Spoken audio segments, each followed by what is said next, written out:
Stand by to launch FanStream Sports. 3, 2, 1. Let's start. Hello, sports fans. Welcome to FanStream Sports. Nothing but pure sports. This is the JP Show. JP, it is so good to hear you back on the air. Stand by. Now, here's JP. All right, welcome into a Wednesday edition of the JP Peterson Show. Hump Day. We got some football coming up this weekend. Cannot wait. Got a great college slate. The Bucks have a huge NFC matchup at Detroit. Lots to get to today. We're going to talk some Lightning and a little FSU football with our good friend Pat Burnham at 11 o'clock. Kind of break down what we've seen so far, what's going on at FSU, how long till Mike Norvell gets fired. Do I have a poll going? I think we should. What a bizarre situation going on in college football. I don't want to dive into this a little bit with all the coaches that have been fired, and this like it's actually like a rush to fire your coach. It's such a bizarre setup. So we'll get into all that today. We'll talk a little Major League Baseball. There's been some pretty damn good playoff baseball, Timmy. I know you're watching that. Every bit of it. I was catching up on the Lightning last night when I got home from the Wiz. I went to the Wiz, took the Wiz. You know me. I love my Broadway plays, and the Straz is a fabulous place to watch it. And if you know anything about the Wiz, this was a very it was a huge deal on Broadway when it first came out many years ago. You were talking about Michael Jackson, Diana Ross. I mean, it was groundbreaking in many ways. The music, the dancing, everything. It was incredible. And, a lot of big hits came out of that show. So a little nostalgia to see it last night. And the cast that's here in Tampa is absolutely unbelievable. The voices are just insanely good. The choreography is fantastic. If you love that stuff, I highly recommend it. And they have a new experience there too at the Straz, a little premium experience. You can go beforehand. They have a nice little area with beautiful couches, some a charcuterie board that we got to sample a little bit, a couple cocktails. Oh wow! They have an outdoor area overlooks the area, the river, a brand new outdoor area and downtown view. So yeah, you guys really all dressed up. We did. The lovely you do the Ashley tux thing. The lovely Ashley bought a beautiful dress, an emerald dress for the occasion, and she looked ravishing, appropriate, beautiful. We'll have to put a picture up there. Yeah, and she got me a matching green shirt. Oh wow! Which of course I wore with pride, because of course, if you're a lovely wife, and she got, I'm like, oh, I don't know if I'm gonna like this shirt because I'm big on fabric. And it was kind of like a silky, satiny fabric, but it was, not really silky, satiny. Yeah. And I'm like, oh, this might. And I put it on. I was like, oh, this feels good. Oh, it looks good. Got to layer up underneath them like that when they're like that.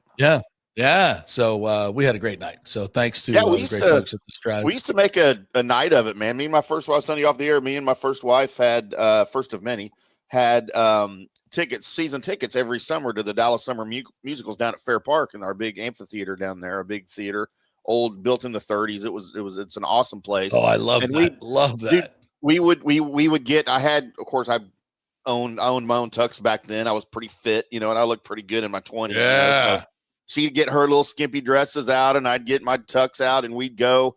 Sometimes we'd rent the limo. And then we'd go have dinner. Nice. We'd make plans for dinner at what was then Antares, which is the ball at Reunion Tower in the downtown Dallas, a rotating restaurant. Yeah. We'd go have dinner there. Then that's a night, bro. Yeah, we would do that like once a month, like at least during the summer. It was great.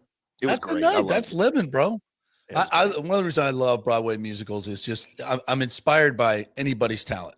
Y'all can, I know a lot of you hard guys. Oh my God, I would never be caught dead doing that. I'm inspired by talented people, no matter what they're doing. Except opera. I can't do opera. I can't do opera. I love the symphony though. I will go to the symphony. Symphony. Yeah. Oh God, a good symphony orchestra. Yeah. Holy moly, that is incredible to hear. Absolutely. So for a lot of you hardcore sports fans, culture up a little bit. Step out of your comfort zone. Take your wife to a show. She'll appreciate it. Take some pictures and be inspired by others' incredible talent. And the Straz is a great place to watch it. So I love to go. I appreciate them hosting us each and every time. And the premium experience is really, really nice. You got to try that out. It's a beautiful new area they have, and that view is incredible. So check it out. All right. I tell you, one of the coolest symphony things I ever went to was about 25 years ago. They did a Star Wars where it was the original Star Wars. Oh, yes. This is now A New Hope. But it was Star Wars, but with the live symphony orchestra. So you're watching the movie on the screen, and it's got all the dialogue and everything, but the music is removed. And all of the music for the movie is live in front of you from the symphony orchestra. It's so cool. Wow. Yeah, it was badass. And talk about a composer, John Williams, just the my best gosh, that has ever done it. I mean, screw you, Beethoven. Yeah. Trash. Nothing on John Williams. Dude was trash. Trash. Yeah. No, symphony orchestra like live. It's so awesome. Is really, really incredible to witness. And if my dad was he conducted a symphony. It was one of his hobbies. He was not only a brilliant engineer, but he could play the piano. He's a cellist.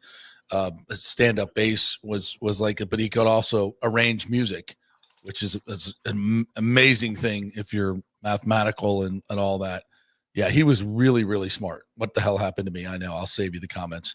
But I would, just watch, and he would explain to me how these symphonies work and how intricate it is, and what the conductor is doing and how he's doing it. It is amazing. And again, incredibly talented people at their best working together. It's no matter what it is, whether it's football or a symphony, it's impressive to watch.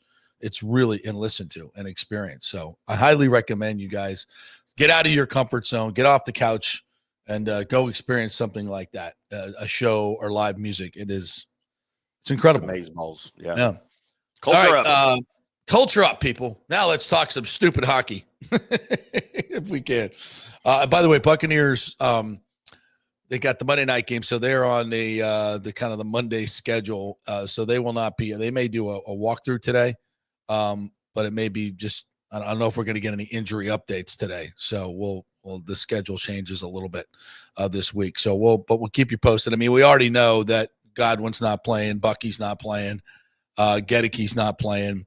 I mean, that's probably, definitely those guys. Now, will Mike come back? We don't know. And it'll be interesting, now without Ibuka, this is could be Baker's first game without Ibuka this year. We don't know how serious that is, but I think it's a lot less serious than it is Mike Evans. And of course, being younger, he'll hopefully heal faster.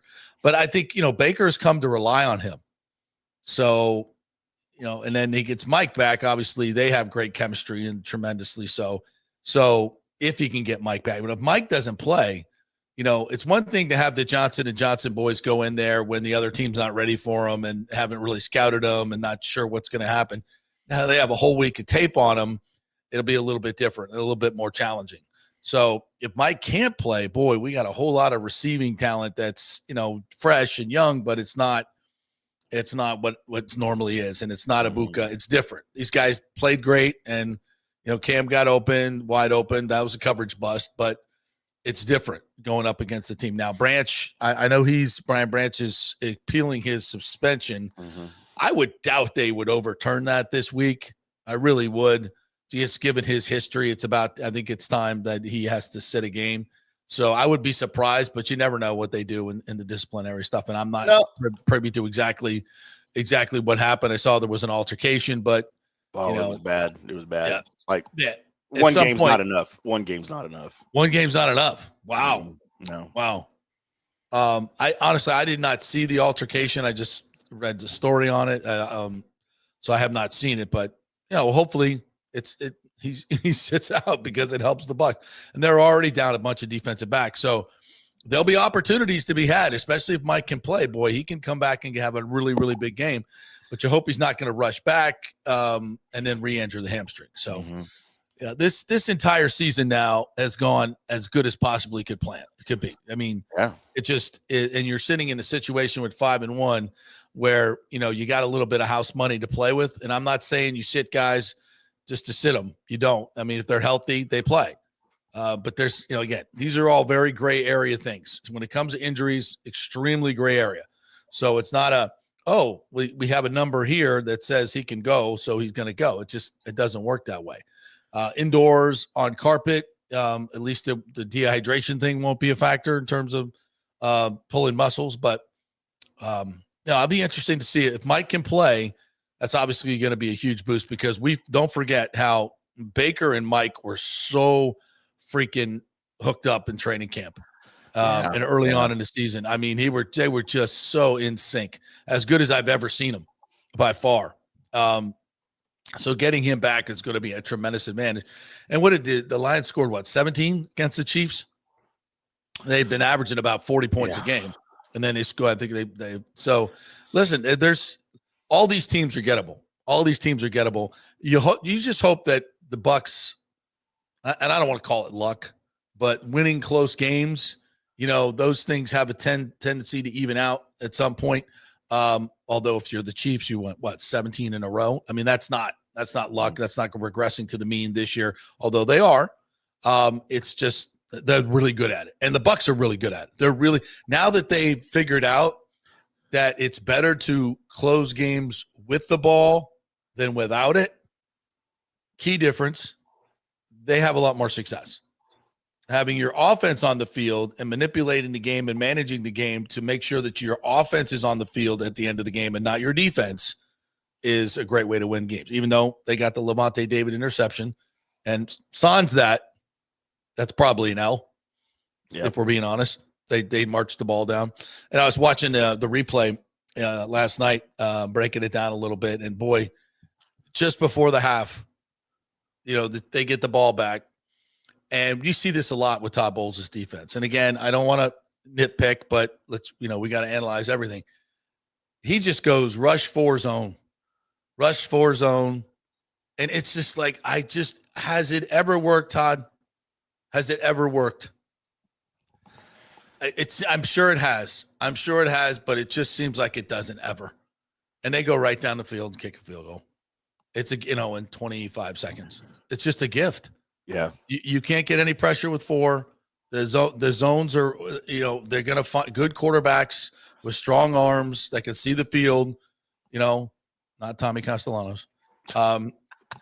Those guys are going to pick you apart, even when you don't have a great receiving core. It's a professional football. And when the Bucs pressure, it's not as easy. And when they play man, it's not as easy. And I just, for the life of me, you're just giving away 3 points right before the half every single game. So that's frustrating. And whenever they go to that, teams seem to move the ball. And it happened in this game. Almost every one of Bourne's big plays in this game were the result of rushing four and playing zone behind it. And they're just not good at it.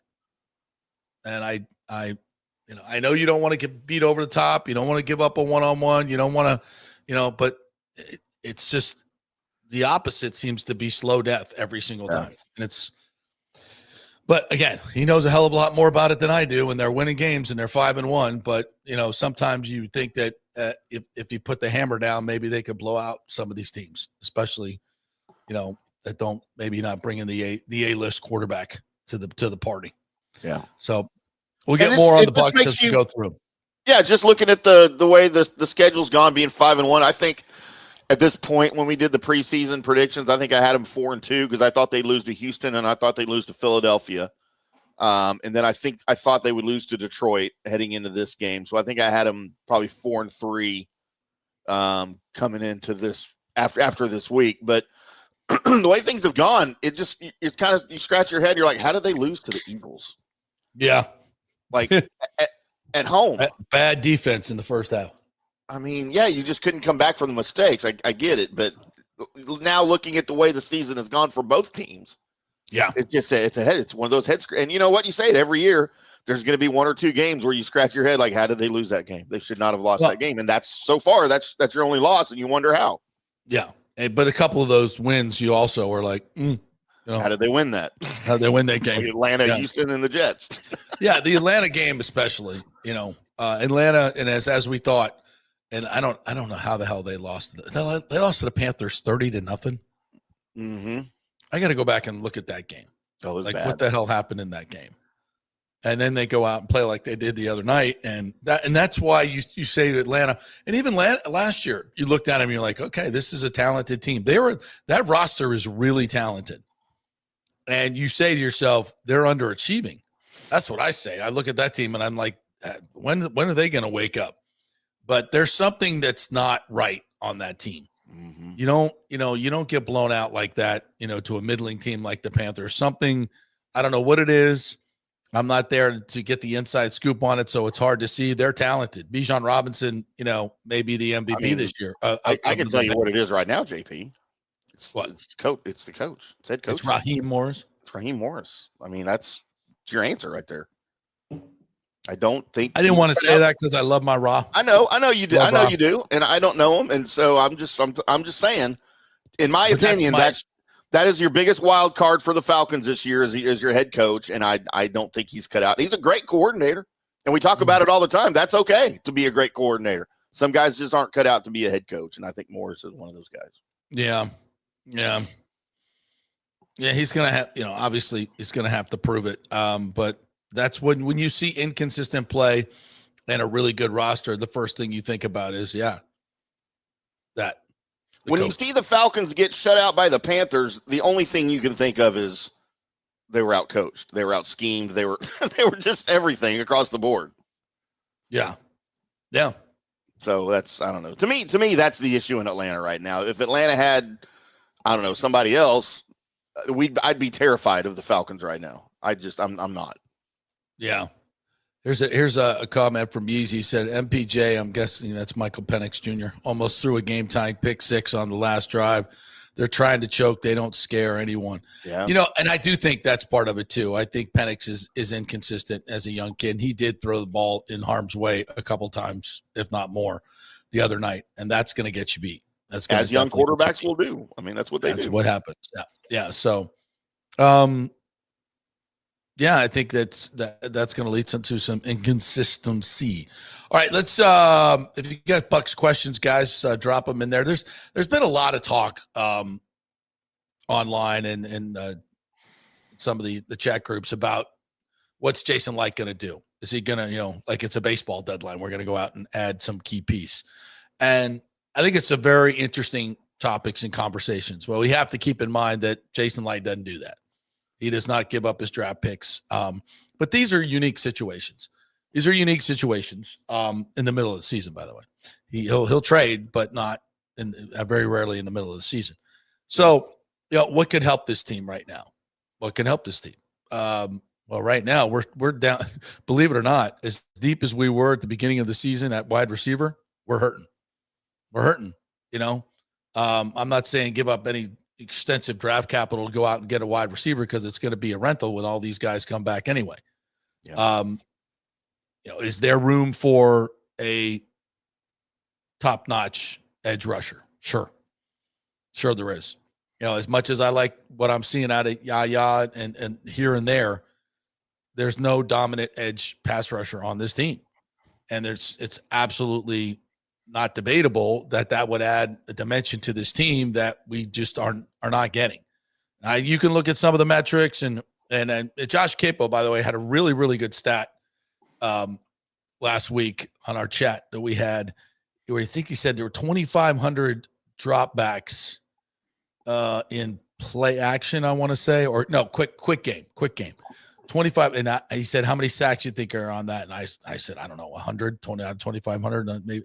He said 7. There was 7.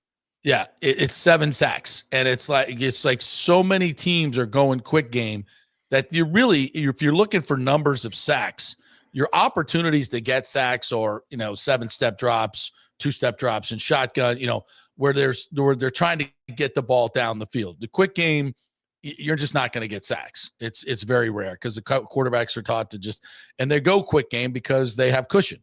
They're not going to go, very rarely going to go quick game when there's, press man coverage. But so you can force that a little bit if you want. But if you give any cushion at all, a lot of teams are just going to take some quick game, and you're not going to get to the passer. You're not. It's not even an opportunity. So of the opportunities that the Bucs are getting, their numbers are pretty good in terms of sacks and pressure rate. So you got to kind of look inside a lot of this stuff. If you're just saying, I want to see more sacks, but there are certain proven pass rushers in this league that just get sacks. And that's a difference maker. It's a huge difference maker. And it's something that the Bucs just don't have. And if you watch Yaya and you watch Reddick, they're just not consistently getting pressure like some of these other superstars do. They're rare. I mean, obviously, that's why they cost so much money. They're hard to find. And you're going to have to give up some serious compensation to get one of them. So, I mean, do I want to give up a couple of first-round picks for Max Crosby? No, I don't. No, it's not. We're not worth that. A second-round pick for Trey Hendrickson? Okay, we'll discuss that. We'll definitely discuss that. But even that's, the way he is drafted, that's serious compensation. Even though Kyle Trask was a second-round pick, yay. So yeah, there've been some misses, but a hell of a lot more hits. Yeah. So I don't know. I don't think Jason's going to do it especially as long as they have house money. He's going to wait to get his guys back and see what they can do and continue to develop young players. Elijah Roberts has been fantastic. He's been really, really good for a 5th round pick. He's improving and they can use him. And I think with Bowles' pressure schemes, it's just not, to me, it's more if I have one thing to nitpick about the defense is just stop playing so much zone, because that's when you give up most of the yards and the easy plays. And you don't even disguise it. You don't even disguise your zone. No, I would just say just keep sending Levante David. I know you want to well-time your blitzes, and some quarterbacks, Jalen Hurts did a really good job of beating the blitz early on, and they had to get out of it. So, and then the second half they were great. So it's a mix and match. It's not one size is not going to fit all, but the bottom line is you're 5-1 and your the defensive numbers are middling. They're pretty much around average, but your offense is one of the best in the league. So that's going to get you a lot of wins. Bucs are in a good spot. They're in a really good spot. I'm not looking to some dramatic move that you need to make to save this season. You got great chemistry. You got, anybody you bring in can mess that up. You don't want to do that. You don't want to mess up your culture. So I would doubt it. And right now I would just say this team is good enough to beat just about anybody in the league. On any given day, any given Sunday, Monday, Thursday, they can beat anybody. So, I mean, do you really want to mess with that and mortgage your future? Not me. No, and Light's not the kind of GM that makes a move just for the sake of making a move. Mm-hmm. And look, Mike Stover brought up this name, Trey Hendrickson.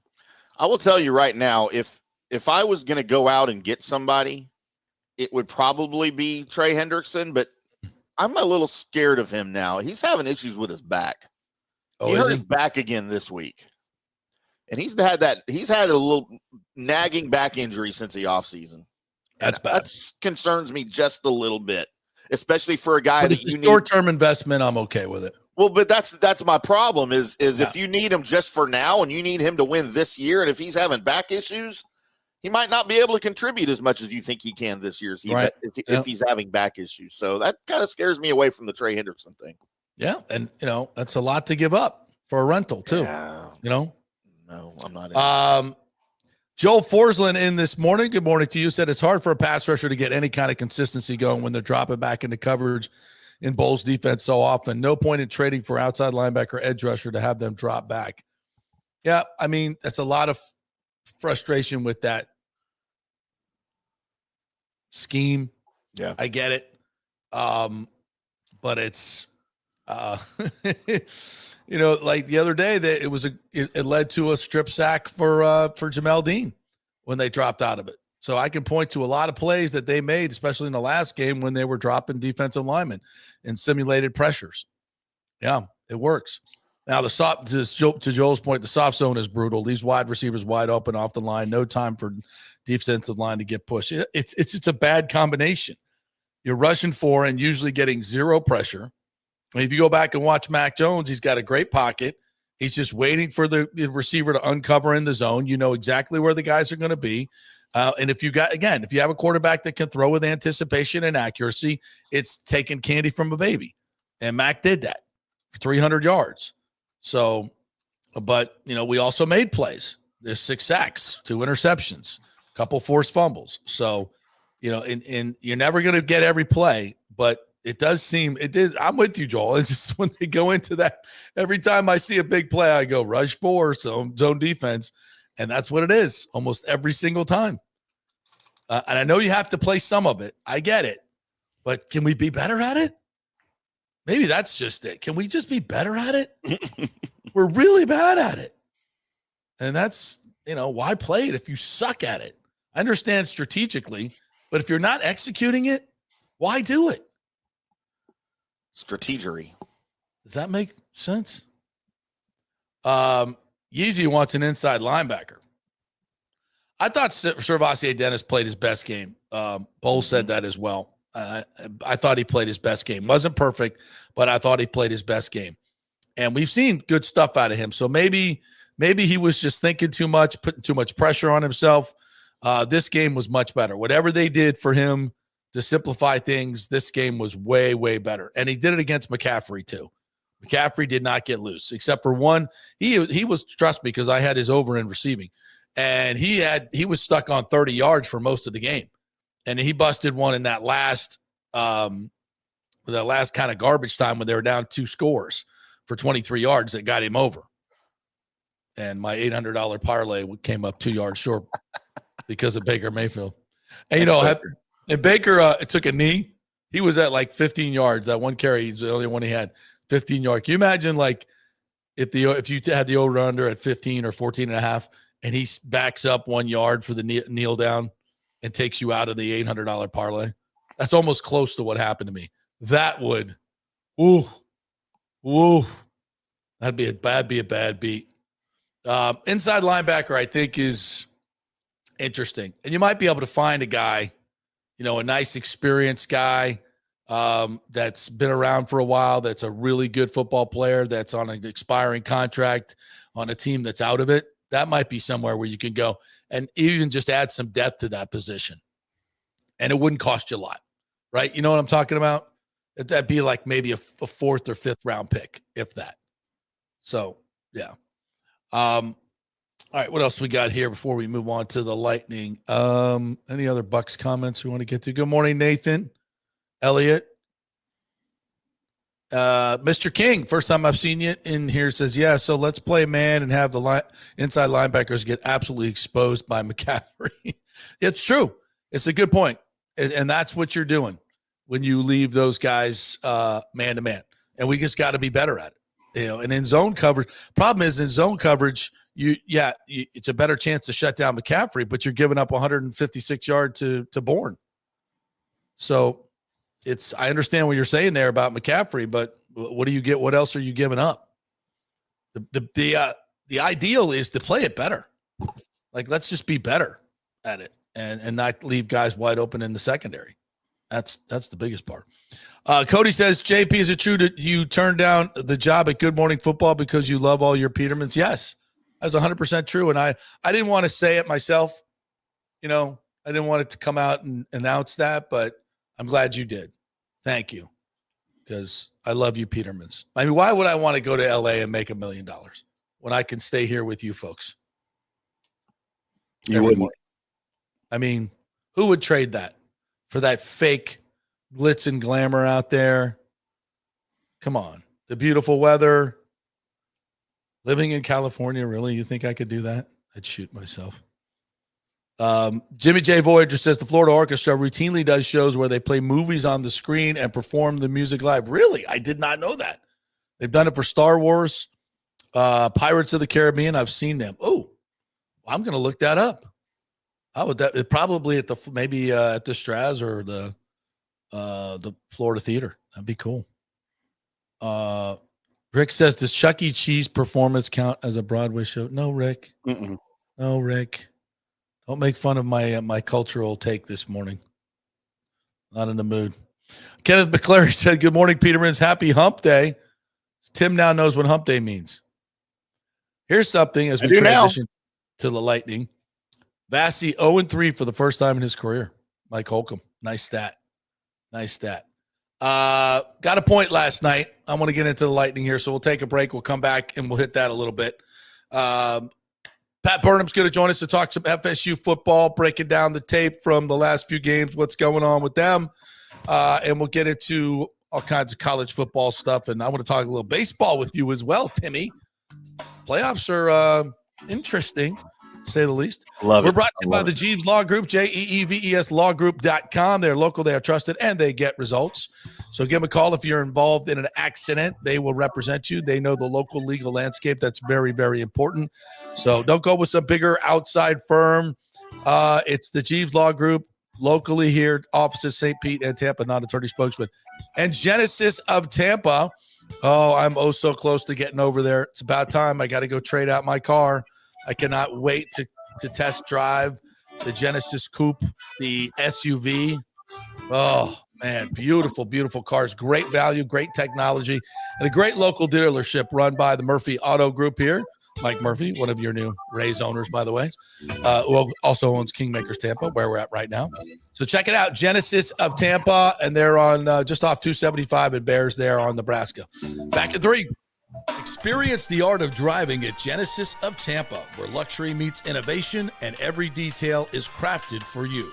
From the bold G70 to the refined GV80, Genesis delivers power, elegance, and technology years ahead of its time. Book service online, and our Genesis Experience Advisors will pick you up and drop off your vehicle. If available, you can enjoy a courtesy car while yours gets a complimentary interior vacuum plus a generous offer for your trade. Every new Genesis comes with the Miracle Advantage Plan, 10 years or 250,000 miles of powertrain warranty and 4 years of complimentary maintenance. Visit us at 801 East Bears Avenue or online at genesisoftampa.com. Genesis of Tampa, luxury redefined. Italiano Insurance would like to congratulate the Bucks on their 50th anniversary season. And you know what? We've been here for every season and then some, over 60 years in business. We've seen some smart coaches with great game plans, but if you don't have flood insurance or business insurance, that's a terrible game plan. That could ruin you financially. You don't want to take that L. So call 813-877-7799 and let their friendly agents quarterback your insurance and save you big money. Italiano also sponsors our FSU report every week, so go Noles. 813-877-7799 or go to italianoinsurance.com. JP here for Riveters, our new official sports bar and grill of the JP Peterson Show. And just like our show, no BS, no corporate chain feel, just amazing, authentic folks serving great comfort food in a casual atmosphere at unheard of prices. Riveters is located just south of Raymond James and Steinbrenner Field on Dale Mabry, walking distance to the park. So free parking, great place for pregame and postgame. Let's talk about fresh food. Nothing is frozen. Burgers, wings, prime rib, roasted fresh daily, never frozen. That makes a huge difference. The mahi, the salmon, also super fresh. All our sauces are original recipes made in-house. Our Warhawk chili and fully loaded potato soup is made fresh in-house. It's the best food anywhere, served by people who actually care. Riveters on Dale Mabry, just north of 275, just south of where the Bucks and Rays play. We'll see you there. Are you looking to renovate your home, rebuild after the hurricanes, or build your dream home from scratch? Well, let me tell you about my friend Jason Fawcett and On-Site Construction. They have over 1,450 satisfied clients, 25 years of experience, over 500 designs, and a talented team of over 40 construction professionals. They believe building something exceptional begins by truly focusing on all the details, even the smallest ones. We understand that construction can be a daunting process, and we're here to make it as smooth and stress-free as possible. Quality is non-negotiable at On-Site Construction. We use the finest materials, employ the most skilled tradespeople, and adhere to the highest industry standards to deliver a product we're proud of and that you're going to love. Our project management is meticulous with a focus on completing projects on time and on budget. Your happiness is our primary driver. So give us a call at 813-579-5789 or check out our incredible website at onsiteconstructionfl.com. Are you having legal issues with a business partner or other legal business issues? The attorneys at Walters, Levine, and DeGrave can help. Call 800-616-0384 for a free consultation. At Walters, Levine, and DeGrave, we've redefined what a law firm can be with top-tier attorneys, personal service, and 26 years of success. From business law to civil litigation, we deliver smart, client-focused solutions. Walters, Levine, and DeGrave recently won a $6.4 million jury verdict from a large real estate developer, and they can win for you too. Walters, Levine, and DeGrave. Let's solve it together. Not attorney spokesman. For a free consultation, call 800-616-0384 or go to walterslevine.com. Offices Tampa, Sarasota. Let's go. Right now, back to the show on FanStream Sports. All right, welcome back to the JP Peterson Show, brought to you by the great folks at Riveters, the official bar and grill of the JP Peterson Show. Great place to watch the Lightning game last night. They had a nice house last night, filled up to watch the Tampa Bay Lightning and the baseball. It's a great thing about Riveters. They got so many TVs over there. You can go and watch multiple things that are on, especially we got multiple baseball games, football games going on. It is the home of the Tampa Gator Club each and every Saturday to watch the Gators play, but UFSU folks are allowed to go too. Great place to watch the whole game. So check it out, Riveters, just north of 275 there on Dale Mabry, right near that spaceship thing. Can't miss it. All right. So I want to get into a little bit of the Lightning here. Last night they fall 3-2 to the Capitals in a game that I thought was much better than the games that they played so far this year. I thought their defending was much better, although Vasi was tremendous and had to be last night. I thought that was his best game by far. He made a lot of great saves. That looked more like the Lightning teams of last year that I've seen. They get a couple of goals, great power play goal. Hedman off of the Braden Point bumper stick. That was a great goal. That beat Logan Thompson on a little deflection. So, and they lose in overtime. I don't think they even had the puck in overtime. No. So there were a couple of moments there. Kucherov almost allowed I don't know, it's a shorthanded, but it allowed a breakaway on another terrible pass. But that's vintage Kucherov. He's going to get you 7 or 8 scoring chances a game and give up a couple as well. But I thought they played better. The goal they give up to Alexi Protas, that guy, holy shit! Have you seen this dude? 6'6". He is a mountain. He's a mountain of a man. 250 pounds, and somehow the Lightning lost him. They lost him. They couldn't find him. So I forget he was who came down, gets to the puck behind the net, and just flips it back to Protas, who's skating down the ice, and Hedman doesn't find him. Mm-hmm. Like he didn't. The guy's looking twice to see who he's going to pass to, and for some reason Hedman's not looking behind him to see this mountain on skates that is approaching. And he's right there in the slot and beats Vasi easily. And that's the type of stuff I never seen from Victor Hedman. I mean, completely unaware. That's exactly where you have to be looking for somebody. It's, dare I say, lazy and not good. And they give up a goal in what turns out to be an overtime loss. So they're not where they need to be. It almost feels like preseason for this team. They're still trying to find themselves. Because they didn't, the regulars didn't play a lot in the preseason. Kind of feels a little bit like the NFL. But yeah, that's just not good. So they get 3 points out of 2 road games back to back. You'll take that every single time. So, the world is not ending. Vasi is 0-3 for the first time, but he earned that point last night, big time for the Lightning. So. We'll continue to monitor. They have a couple of days off and then another back-to-back starting on Friday. They're back home too. It's a weird 4-game road trip where they go out 2 games, come home, and then go back out. But I think obviously that's the best way to play that. All right, wanted to get to I kind of called this a culture check for USF. Interesting week for USF. Okay, they're up to 19th in the poll. They obviously have 2 top 25 wins. The big win over the Gators. They But, they got beat by Miami, but then again, who's not beat? Miami's beating everybody. Miami may be the best team in the country. And certainly USF held their own for a bit in that game as well. So how good is USF? I think they're pretty damn good. And Byron Brown is having a hell of a season and probably should start getting some Heisman talk, because he's going to play against a lot of teams where he can run up big numbers. And that's the thing. He's going to have some enormous numbers by the time this season is over. And if there's no other runaway candidate, and I don't see one now, I mean, people are talking about Mateer, he's injured. He's not going to have the numbers that Byron Brown has in terms of touchdowns accounted for, et cetera, et cetera. So we'll see. But the bottom line is USF is playing some really, really good football. I think they went for 6 turnovers last week and beating your North Texas Mean Green. Mm-hmm. It's a beatdown, Timmy. We haven't really discussed this at length. It was a great first half. What was the atmosphere like? First ever sellout. Yeah, I still question the validity of their sellout, but no, it was fun. It's what every North Texas game should be like. It's Denton is that's really all you have in Denton is the university. It's a college town, right? Yeah. But they've never been, athletically a major college, obviously. But it's very much a college vibe. It's fun. It's a party atmosphere, and that's probably the first game I've ever been to that I've felt that.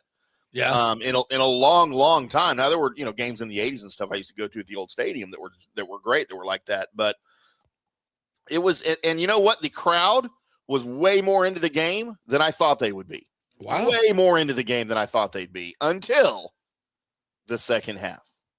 And, because I think it was the cool thing to do was to go to the game. Not all of these were football fans. These were students, they were obviously out of school, allowed to party all day long. Yeah. And they went to the game because everyone else was going to the game. It was that kind of thing, So when your team, allows that touchdown there at the end of the first half to tie the game 21-21 and then forgets to come out of the locker room for the second half, the game, by the start of the fourth quarter, the stadium was pretty much empty. I mean, and I didn't think it would last that long, but it just got out of hand very, very quickly. Kudos to USF, because that's just the team that they are, right? They're a better team than North Texas. There's no question. They had more grit. That was easy money. And they were, and not that they played a perfect game, but they were able to overcome their mistakes, especially the early ones, very early on. Way easier than North Texas could overcome theirs. And that was just, but it was still a fun game for me to watch, man, because obviously following USF on this show, I'm kind of cheering for them too. But it was a fun game to be at, man, regardless of the outcome from whatever side. 100 points scored, crazy. Yeah, it was a lot of fun though. Yeah. Well, they're having a lot of fun at USF, and they have a homecoming game this Saturday, 7:30. FAU is coming in. Conference game, a little bit of a rivalry they've built up with the back and forth with the coaches. So you got a little bit of that going on. And there's a push this week to get people out to the homecoming game. And we should at least fill up the lower bowl. You've got the 19th ranked team in the nation. It's a conference game, Saturday night. Weather's going to be great. Tickets are cheap. Homecoming means you alumni, the 250,000 of you, if we can get just 1 out of 5 to show up, we can pack the stadium, including the upper decks, and have a party. Like, that sounds fun, right? Let's have a party. Let's have a Saturday night party at Raymond James Stadium, college football. Bucks aren't playing until Monday.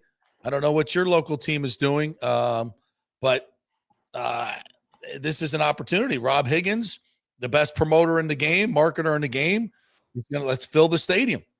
If you guys, you've told me, well, we don't play anybody. The game matchups are, it doesn't matter. You're 19th in the nation. You have a great shot to go to the freaking playoff.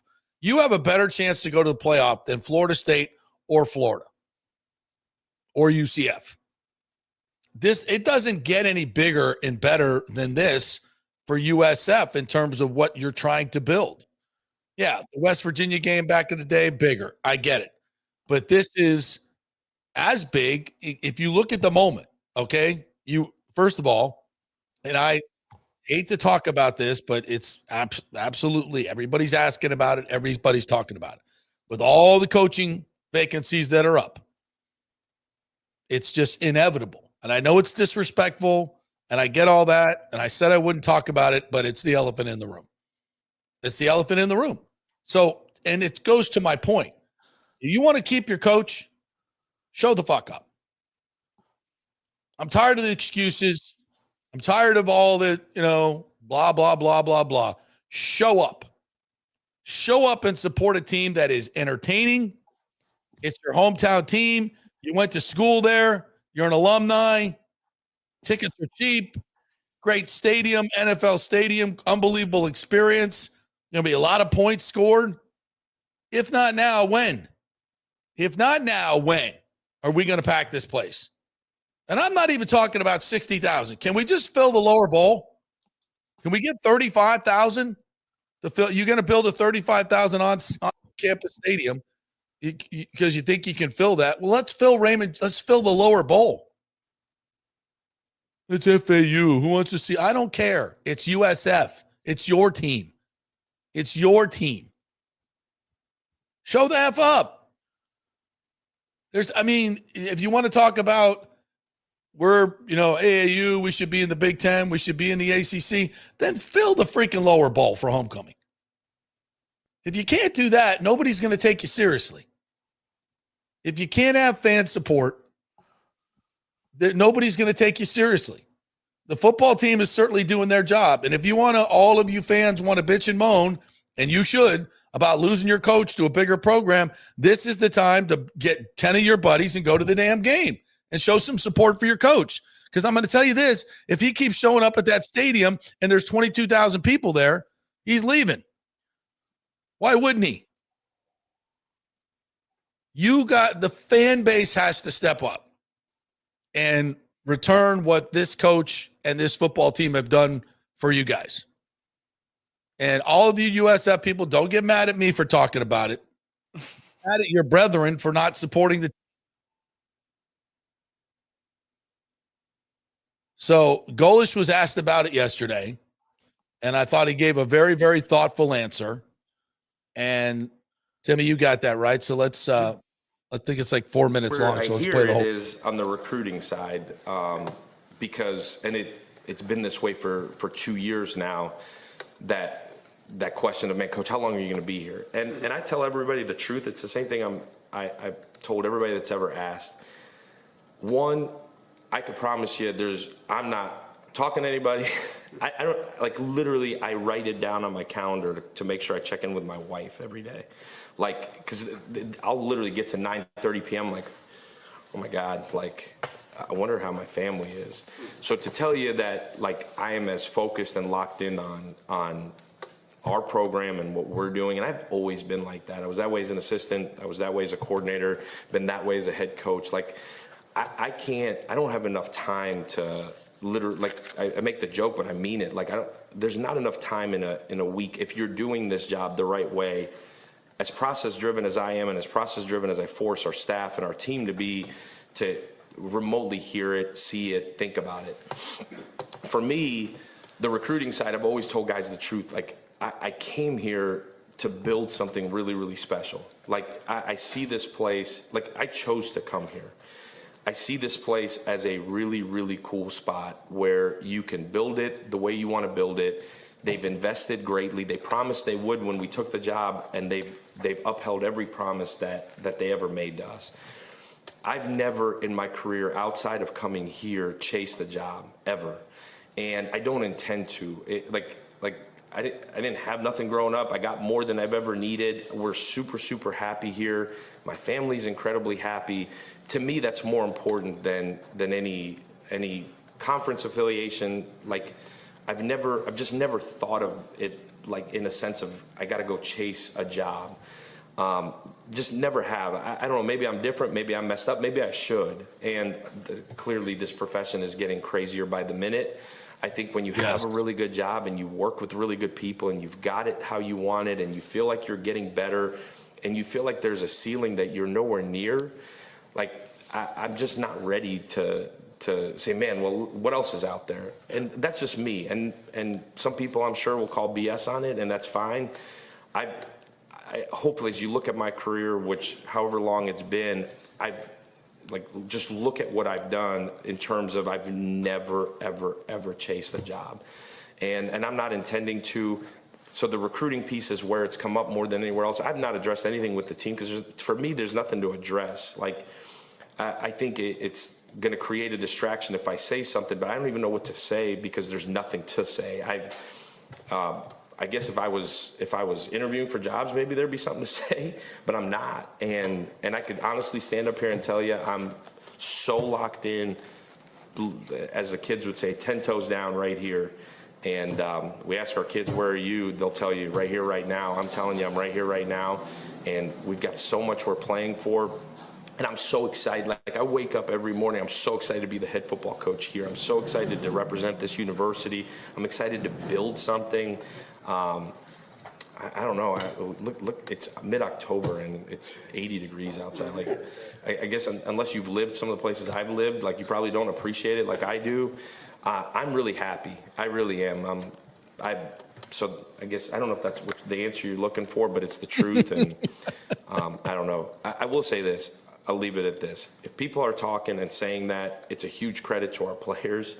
It's a huge credit to our staff, because the alternative, as you see when you turn on every Monday morning, it seems like this year, is the alternative is that you're not employed. And so if it's people talking about you having a job or other jobs, or the alternative is that you're not employed, I'll take that one. But it's a credit to our players. It's a credit to our staff. It's a credit to this university that they've been able to put a product on the field that people are attracted to, people want to know what's going on here. And I'll take it in the form of people showing up Saturday night and bingo, and cheering on for these guys that have earned the right to get that. But it's certainly a credit to this entire organization buying into something and continuing to build, and I'm excited to lead it. Well, that was almost 5 minutes there of that answer. And I think a pretty damn good one too. I don't think you could get better. I don't think you can get any better. Now, does that mean, again, and I have to preface this by saying I did not want to talk about this. It's disrespectful to USF fans that when you're having great success that this becomes the storyline. But unfortunately, it's the elephant in the room. It is what it is, and we can't ignore it. So I think to Alex's credit, this is how you handle it. You step up and say exactly what's in your heart, what you've done, what you're doing. And there's sometimes I can see coaches up there and I call bullshit. I didn't see that. I'm not saying he won't leave. That's not what I'm saying. I'm just saying that right now, I think his head is here. And will that change at the end of the season? Yes. And here's the problem with college football right now. It's a race to see who can fire their coach first. Because of the way the calendar is set up in recruiting, and Pat Burnham is waiting in the wings and will be speaking to us at 11 o'clock about this because he knows all the ins and outs of this. With recruiting, NIL, all of this stuff, it's a race to see who can get the best head coach first, which is why James Franklin was fired so early in the process, which is why Virginia Tech has an opening. I mean, how many openings do we have? It's got to be unprecedented, this many openings this early in the season. This early, for sure, yeah. UCLA is open. Virginia Tech is open. Some historically pretty damn good programs.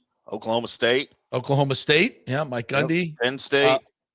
I mean, there's some really good jobs that are open. Florida State. Yep, I think both of those are going to be open. So it's a different landscape now.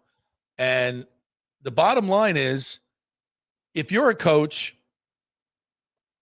I would hesitate to jump ship quickly. If you got a situation that you really like, that's good for your family, you're well compensated, you like the situation, I would hesitate. But if Alex Golesh is offered the FSU or the UF job, do you think he should take it? If you were his wife, what would you tell him? Or his mom? I mean, it's just it. Now, I would like to say, hey, we're getting into the Big Ten. We're probably going to be in the ACC next year or in years to come. I really want to build stuff here. That's all well and good. But they're going to throw a shit ton of money at you. And hopefully these guaranteed buyouts are something of the past. We have to deal with those. But it's just bigger brands, more money. It's tough. It's really tough for USF. And I hate even talking about it in the middle of this. But it's the elephant in the room. And I think Alex addressed it as best as you possibly. That's about as good an answer as I've ever heard to a coach in this situation. And so, there it is. He's answered it. We've dealt with it. Let's move on. Let's move on and talk about the team. Let's talk about filling the stadium. Let's talk about, like he said, you want to appreciate, you want to keep your coach. That's what he said. You want to, and not in so many words. That's what I'm telling you, translating it for you. You want to keep your coach. You want to keep these players. You want to keep Byron Brown. You want to keep all these kids. Show the F up. You got to. And if you don't, they're gone.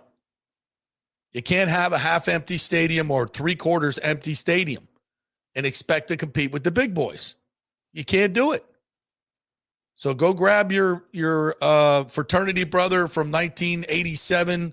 You and Bloto and whoever, get your ass over there and be there Saturday night for your team and your coach, because that's the best thing you can do as a fan base to get this, to keep your coach and to keep this rolling and to do something special at USF. This could be a playoff season for him.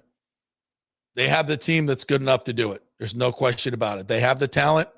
They finally have some defense. Haven't had a whole lot of injuries, which is really, really important. Now they're going to have to go on the road at Memphis and at Navy. There'll be some tough games, but doable, extremely doable.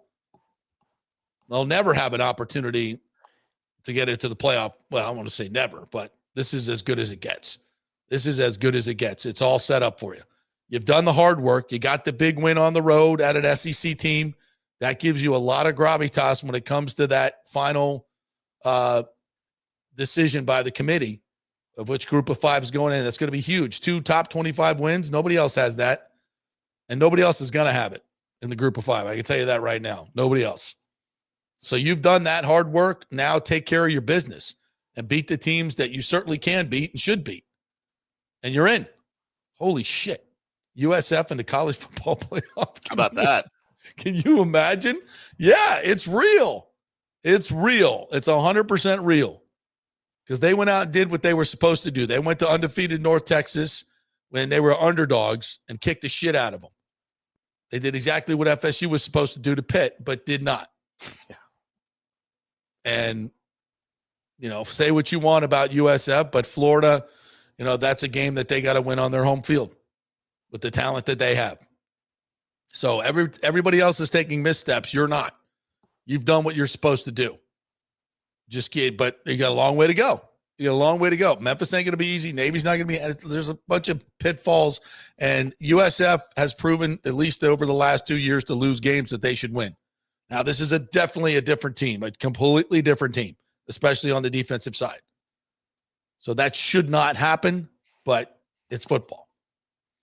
All right, let's take a quick break. We'll come back on the other side. Pat Burnham's going to join us, longtime assistant college football coach, player. Got a new gig, too, which we want to hear all about, involving recruiting and all kinds of cool stuff. So we'll talk to Pat here in just a second. Want to remind you folks about the great folks at the Gold and Diamond Source, 40% off their mounting in October. So if you're looking to pop the question, that's a big, big savings in mounting that ring. So take advantage of that. And, of course, always, if you're going to buy a diamond, you want to be at the place that you're going to get what you pay for. There's a lot of places out there that'll tell you your diamond is this, that, and the other. It might not be. Go to a place that you can trust, and that's the Gold and Diamond Source. I've been doing this for over 40 years. Great folks, Julie and Steve Weintraub. You can trust them. And you can also trust the staff to not try to upsell you or any of that. Tell them what your budget is. They'll stick to it and find you something great. It's the Gold and Diamond Source, 3800 Ulmerton Road, and online at goldendiamond.com. Back in 3. The holidays are coming up, and the Gold and Diamond Source wants to be your family jeweler. Discover the ultimate jewelry superstore with the largest selection of diamonds, engagement rings, and fine jewelry all under one roof. Don't wait any longer to find that one-of-a-kind perfect engagement ring for that special someone in your life. And as your relationship grows, so can your diamond with the Gold and Diamond Source. Trade up at any time. You get 100% of its value when you come back to trade up. And why don't you get a head start on your holiday shopping? With the Gold and Diamond Source's unbeatable low pricing and financing options, you can get 5 years, 0%, and make this holiday season truly memorable. The Gold and Diamond Source takes pride in offering only natural diamonds formed over billions of years by the Earth's incredible forces. If it's real love, get a real diamond. Shop online anytime at goldanddiamond.com or stop by their showroom and tell them JP sent you at 3800 Ulmerton Road, always online at goldanddiamond.com. Welcome to Kingmakers, home of the JP Peterson Show studio and Tampa's premier business networking and social club for members only. By day, it's an exclusive, vibrant co-working space with a stylish conference room, focus rooms, a full production studio, and an in-house marketing team. And by night, Kingmakers transforms into a sports-centric social hub with a full sports bar, golf simulator, and exclusive events. For young entrepreneurs and seasoned professionals, it's the perfect place to work hard, play hard, and make big moves in Midtown Tampa. Close the deal, celebrate the win. Only at Kingmakers. Become a member today at kingmakerstampa.com. Your business, your club. JP here for the Jeeves Law Group and my man Scott Jeeves, who lives right here and has long been a highly respected member of our community. He's a proud sponsor of the Tampa Riverwalk. Jeeves Law Group is also a proud sponsor of our Grand Central District in St. Pete and has neighborhood events throughout the year. He has an office on Central Avenue in St. Pete and one on South Howard in Tampa. You can't get more local than that. So when you need an attorney, you're going to hire some huge firm that advertises all over the state or the one that supports your favorite sports show. It's the Jeeves Law Group. We're local, we're trusted, and we get results. For personal injury and personal attention, call us for a free case evaluation. That's 8889-JEEVES. That's 8889-JEEVES. With this record heat in Tampa Bay, you better have your AC unit running at peak efficiency. Third Generation Plumbing installs the best American standard AC units. Our split systems offer the highest efficiency available while reducing energy bills and maximizing comfort. That's why Third Generation Plumbing trusts American standard air conditioning, built to last, made to perform. Whether it's a new install or an emergency repair, our family-owned team brings 3 generations of trusted service to your home, now with the unmatched reliability of American Standard. Plumbing or cooling, we've got Tampa covered. Call Third Generation Plumbing today, 813-961-8024, or go to thirdgenerationplumbing.com. And we also do AC. Ciao, Paolo Tini here, owner of Caffè Paradiso, voted number 3 People's Choice Award on Open Table. I want to thank all our loyal family of customers that have been enjoying our great traditional Italian dishes we make from scratch every day. It's a great family story we're proud of. Our family moved from Rimini, Italy in 1984. My dad, Caesar, started Donatello, and that's where I got the start in the restaurant business. I started Caffè Paradiso on South McDill in 1995, and we've been there ever since. From our traditional ossobuco, a veal slow roast for 4 hours, to our daily fresh catch, the Gruppo Paradiso, with a piccata sauce and lobster claw meat, homemade pasta like lasagna, farfalle salchicha, which is a bow tie pasta homemade with fresh sausage. Hold on a minute, JP's favorite. I love it. So come and have a glass of wine with me on South McDill. Get a reservation on Open Table and see all our 5-star reviews. Ciao, see you soon at Paradiso. Let's go. Right now, back to the show on FanStream Sports. All right, welcome back to the JP Peterson Show, brought to you by the great folks at Don'tGoUncovered.com. It's that time of year again, folks, open enrollment. So if you're looking for new health insurance or want to shop it around, it's a great idea. Go to Don'tGoUncovered.com, get the phone number there, find out a little information about what you're doing. Might need a little bit of your financial information to let them know and they can find out what kind of subsidy they can work out for you. Laws are changing. So find out what you can get at don'tgouncovered.com and see if you can save lots of money. They've saved me thousands over the years on health insurance. So check it out at don'tgouncovered.com. All right, let's bring in our good friend, Pat Burnham, a longtime assistant coach, been working at USF, by the way. Harvard, Florida State University, recruiting guru, overall great dude. What's up, Pat? How are you, man? Oh, you're on mute. Unmute him. Unmute yourself. You got me now? Yeah, we got you. There he is. Right. All right, How are you, partner? Pretty good. It's like I'm starting all over again, like a rookie. Look, you got your USF stuff on. Did you know I was going to be talking about your head coach? I figured you would, but it's also chilly in Tallahassee. I had to go to the winter gear. Oh. This is my winter. What's my the weather like up there? It was in the 50s this morning, so it's beautiful. Beautiful. It'll Nice. be high in the 80s, lows in the high 50s, low 60s these days. So we're having nice fall weather in Tallahassee. You get to go to high school football game tomorrow night. I'm jealous. I'll go Friday night. Yep. Yeah, Go Friday. I may be in a game in Tampa. Oh, really? Which game? I may come down and see Jesuit play. Ooh, they good. They got some players now, dog, don't they? They got Caden Henderson, 2027 linebacker. Yeah, but they got some dudes. There's no doubt about that. Could FSU use a linebacker? Probably. Probably a couple, actually. Yeah. Is it the weakest link on their defense right now? I don't, obviously coming out of the Virginia game and the Pitt game, they've struggled with the front seven for sure on defense. And listen, I think when you look at the roster, there was, is it better than it was last year? Yes. Is the team better than it was last year? Yes. Is there still deficiencies and places they can get better? Absolutely. They're coming off a 2-10 season. This was not going to be I know everybody wanted last to first or whatever you hear. They wanted to go from last place in 2024 to first place in 2025. That just doesn't happen a lot, but it happens every now and then. So that was the expectation. And you beat Alabama and everyone gets excited in the first game of the year. And you and I talked about a lot about this summer. If you were going to catch Alabama at Florida State, you wanted to catch them the first game. That did work to their advantage. And obviously, fans are disappointed. But listen, going into this season, if I had told you Florida State's 4-2 at the first half of the year, everyone would have taken it and ran to the bank and deposited it before August 30th. My question to you, JP, is I've heard about a lot of this from my buddies that follow Florida State. They're 3-3, so they're one game off what everyone expected. Why is the Pitt game been this watershed moment for the fan base about Mike Norvell and this program? Because listen, that's a good question.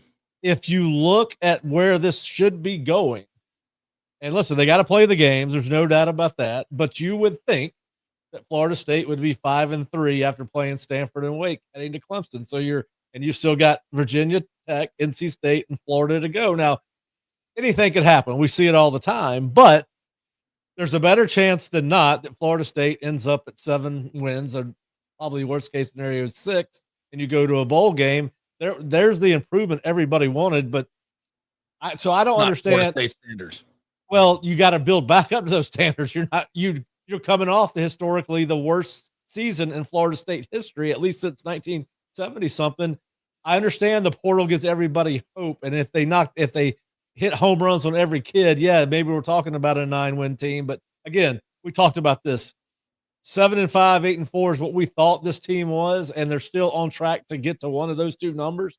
I get that people are upset about the performance and losing a Pitt at home and a freshman quarterback, but the portal's helped everybody, not just Florida State, JP. Right. And It's got broad parity. There's more teams, maybe that even the playoffs, certainly the playoff chances of every team have expanded with the portal, but certainly the conferences seem to be more equal than they've ever been. Than I can remember, and so it works both ways. It's a great point, and I'll address it this way, just from my own thought process. So there is a standard, and I think that standard should. I don't think the standard should be, and to your point, it's reality, but I don't think the standard should be 2-10. and I'm not saying it is, but I think that should be an anomaly, that it was so bad that saying, okay, we were 2-10 last year, we're 6-6 this year, that's an improvement. That doesn't work at Florida State. Not with the resources, and you know this. You know this more than anybody. That's not okay. 6-6 is not okay at any point. At any point, not with the resources you have. I was in that West Club for the Miami game, and the money that they put into the stadium and the execution to be able to get it all done is insanely good. And I think Mike Alford's done a tremendous job in getting ahead of things in terms of money, because every other stadium is going to look like ours in the coming 10 years. They're going to do what we did, and we've done it first, gives more revenue to pay more players, et cetera, et cetera. So I think for the first time, the administration, the organization, for the first time in a long time, is doing all the right things.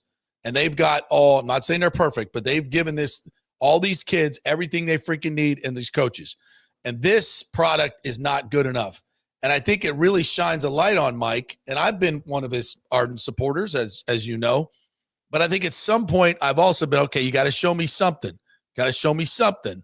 He's not been able to recruit a quarterback. All the ones that he's recruited haven't gone on, even if they've left because of numbers or whatever, have done nothing, if I'm not mistaken. I can't remember one. The offensive line this year, the quarterback, the wide receivers, none of these players are high school recruits, correct? None of them. None of the really good players that have gone outside. And it's a nuanced conversation for sure. I understand what you're saying, but we also have to factor in Chroma this year. Nobody is a high school recruit. But the portal is real. I mean, and that's where unless you're Georgia, unless you're one of those top 4 programs year in and year out, you're probably going to dip into the portal more so than absolutely. But not one. Yeah. You can't recruit one quarterback, one outstanding wide receiver in effing Florida, in the state of Florida, in 6 years. In 6 years, you're still getting out recruited by Florida, who's been down. They're not even winning games, and you're still getting out recruited by Florida. Miami's killing you, and they got a community college atmosphere. I mean, they got a really good football team at Miami. They do, but regardless of the atmosphere, they've got. As you know, kids love campus. They love the atmosphere of the games. It's one of the biggest recruiting tools there is, and Florida State has it over. I don't know about Florida, but certainly over Miami in that regard. So again, if Florida State is 4-2, are we having this conversation? Is this strictly if they beat Pitt? No. Yeah. All right. So I think to me, some of this is listen, Pat Narduzzi beats somebody every year he should not beat. I mean, we should. But the circumstances, an 18-year-old freshman kid. I was saying this on the show yesterday. You could bet me up. You could back me up on this. All right. So listen, what would Mickey Andrews have done to that kid in the first 2 series? What would Mickey Andrews' defense have done to that kid in the first?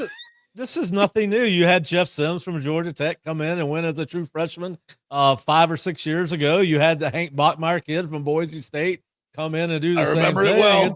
It's not like this is brand new, but listen, I just think. But at some point, it's got to change. At some point, and if you're not, it's so like there comes a breaking point for everybody. And I understand what your point is a good one. Like just because you lost one game, now suddenly you got to get rid of Mike Norvell. I get that, but there's always a tipping point, right? There's a tipping point. And for me and a lot of the fans, this was it. And they had a lot of guys out on offense that, you could say that, Pittman was out. And we talked about that this summer, JP, that depth was going to be a crucial piece. And because most of it's young and most of it was undeveloped coming into this season, and people are going to have to step up. But we said across the board, you can go back and pull up the shows that we did this summer. No, you did. And I specifically said they are not very deep at any one position on this entire team. And if they have injuries, and what we saw, obviously Micaiah Danzy's blossoming in front of our eyes, but you do see a drop off when you lose a guy like Deuce Robinson when he goes out. I mean, obviously he's a really good player, and I'm not sure that you're going to find many better receivers in college football. He's got a chance to change the game in any one given play. He can extend the field. Obviously, he's got a great height advantage. But listen, we talked about that during the summer, and so listen, then the other part of this, I heard you guys talking about all the jobs that are open and are going to come open. Right now, you've got Power 4 programs that have jobs open: UCLA, Virginia Tech, Penn State, Stanford, Arkansas. So you got 5 P4 jobs open right now. Oh, I'm sorry, Oklahoma State would be in that group as well. So 5, 6. Listen, I think you got to let the season play out a little bit further. I think that if they game this out properly when they were making this decision last year, certainly you had to look at various scenarios, and one of them that had to be, what if we're 3-3? Now everybody's saying it's not only is it the record, but it's the optics of the record, which I guess are true in today's social media society. But listen, we're turning this into a blood sport where fans want blood if their teams don't win, and they want to sacrifice in the middle of the season. And to a large extent, and you mentioned it, the calendar does have something to do with this. Now, listen, the portal not opening in December, and now opening in January for 10 days does change that a little bit, JP, because you may say, hey, hey, we're going to go ahead and say, hey, if we're going to make a change. If you want to sign with Florida State, sign with Florida State or whoever, sign with Penn State. And then we just want to have our coach in place by the time the portal gets here, right? Or announce that you're going to be your new coaches and let him coach through the playoffs. I mean, I'm not talking about Florida State. I'm just talking about in a general sense. Right. So I think that's helped a little bit, where the portal's not opening the day after or the weekend after National Signing Day for high school players. And listen, maybe we just do this. Maybe we just push the old, let's get rid of the early National Signing Day and make them sign the first Wednesday in February. And that way college programs have a chance to make these changes like we're seeing across college football. But listen, we have turned this into a blood sport from a fan's perspective, where if our team is not going to do it, we are calling for jobs each and every week. And we will see a coach lose this week at a number of programs, and that's exactly what's going to happen. We're like you guys said, we're already 8 coaches fired before we've got to what is this week 7 or 8 of the college football season. So I think this is pretty unprecedented. I think it's where we're going to continue to see the sport go. But I do think that, I think the portal not opening in December does buy you a little bit more time if you're going to make a change. But listen, again, me and my brother were talking about this the other day. All right, so if you're going to let go of your head coach, I think that Penn State already knows who their dude is. I don't think Penn State makes that change and then goes ahead and has a nationwide. Now, they said they're having a nationwide search, but I think they probably know at least who their short list is. And listen, we know one of these 2 or 3 guys is going to take the job, and I don't think they did that willy-nilly without having somebody in mind. And I think that's it. And all right, so if you're going to fire your sitting head coach, are you just going to get a guy, or are you going to fire him because you're going to get the guy you want? So I think there's some of that here that people need to pay attention to. But and in order to do that, you got to fire your guy quickly and can move on to the next guy, which I think is why you're seeing some of these early firings. Yeah. Well, and why everybody says we're going to see more this weekend. I don't know that we will. If FSU loses to Stanford, dude. If FSU loses to Stanford. I don't think what are they? 130 offensively and defensively. They're ranked. They are the worst team maybe in one of the history of college football. You can't. We'll let them kick off and see what happens. But 10:30 at night. I hope I can make it through the first half. 10:30 Eastern time. Yeah, I don't really understand that. But anyway, so it's been an interesting year in college football. Wait, you don't understand the ACC fucking FSU on the schedule? Really? It's not something that's ever happened before. Listen, I don't understand. 2 Friday night road games and a 10:30 road game? I don't understand scheduling in general. I think there was didn't the 49ers and Bucks play at 12 noon this last week? No, they played at 4:25. They moved the game. Well, every week it seems like you've got a West Coast team in the NFL playing what results in a 9:30 game from but them. FSU has traditionally, as you know, been screwed by the ACC schedule. But I don't understand why they do that in general. To me, that Florida State-Stanford game should have kicked off at the latest 4:30 local, 7:30 Eastern time. I don't understand why they do it in college football or NFL football. You should not be an East Coast team kicking off a game at 10:30 at night, and you should not be a West Coast team kicking off a game at 9:30 a.m. in the morning. Although a lot of teams are practice teams in the morning these days, so the morning kickoffs don't bother the player as much as a late night kickoff. I would agree with that. Yeah. So I mean, we talked a little bit about FSU just structurally. From what you saw in the Miami game, the biggest question, Pat, is like, how can you be so good against Alabama and be so bad against Pitt? You've been waiting to play for 9 months. Everybody's telling you can't get it done. Yeah. You're playing against a team with the unproven quarterback, a team in Alabama that clearly did not play with its best effort. If you go now, I'm not taking it away from Florida State, as I talked about after that game. Florida State was a physical, efficient football team that day. I talked about this. We always talk about iron sharpening iron. Then you come follow that up with East Texas A&M and Kent State. East Texas A&M, I think, is new to FCS football. Yeah. And I believe that Kent State was the worst team in the record-wise or ranking-wise in the FBS last year. So did you get an over-exaggerated sense of self coming out of those games? And maybe you weren't challenged enough, and you go up to Virginia. And listen, Virginia might be the most improved football team in the ACC this year with what they're doing. Obviously, they hit a home run with Chandler Morris at quarterback. Listen,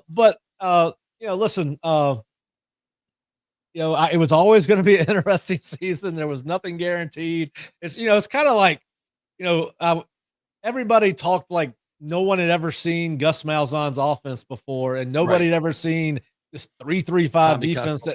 There's tape everywhere, and as soon as they got to Florida State, JP, and got stuff on film, they were going to start showing things. And I think that the new has kind of worn off since Alabama of what they do offensively and defensively, and people get a kind of a beat on what you're trying to do, and so you got to adjust. You have to adjust. I think that's part of it. But listen, I know FSU fans would like for this to be a 5-1 team or a 4-2 team, but at the end of the day, now what we're doing is we're extrapolating out, right? What does this program look like in 2 years from now? But listen, I've always said the calendar numbers and the financial numbers work in Mike's favor. Again, 7-5 coming off a 2-10.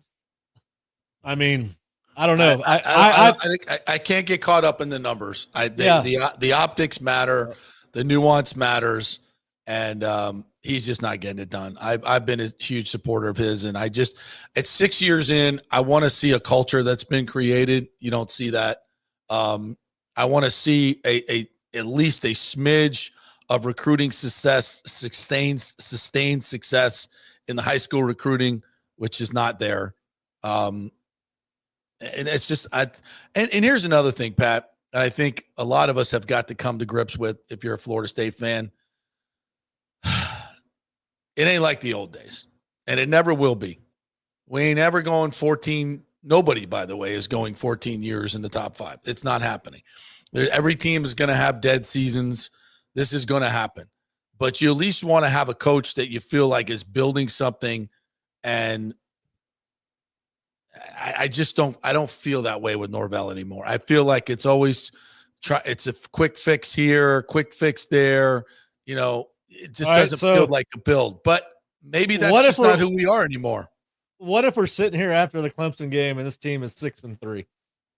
They beat Clemson on the road? Yeah. How do you feel in there? Because Clemson's they're not the Clemson that we remember from several years ago. They're a good team, but they're not 11-0 team. They're not a national championship team that everybody said they were. And you've beaten Alabama, who's clearly going to be a college football playoff contender. So what does the fan base feel? Sure. Exactly. I mean, in a month, Florida State is 6-3. If you go on a run and you finish 9-3, okay, then you've shown me something.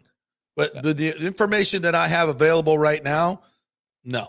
And do I see that coming? Hell, that's the great thing about college football is our perspectives and our opinions change every week, and we're all emotional about it. And I get it.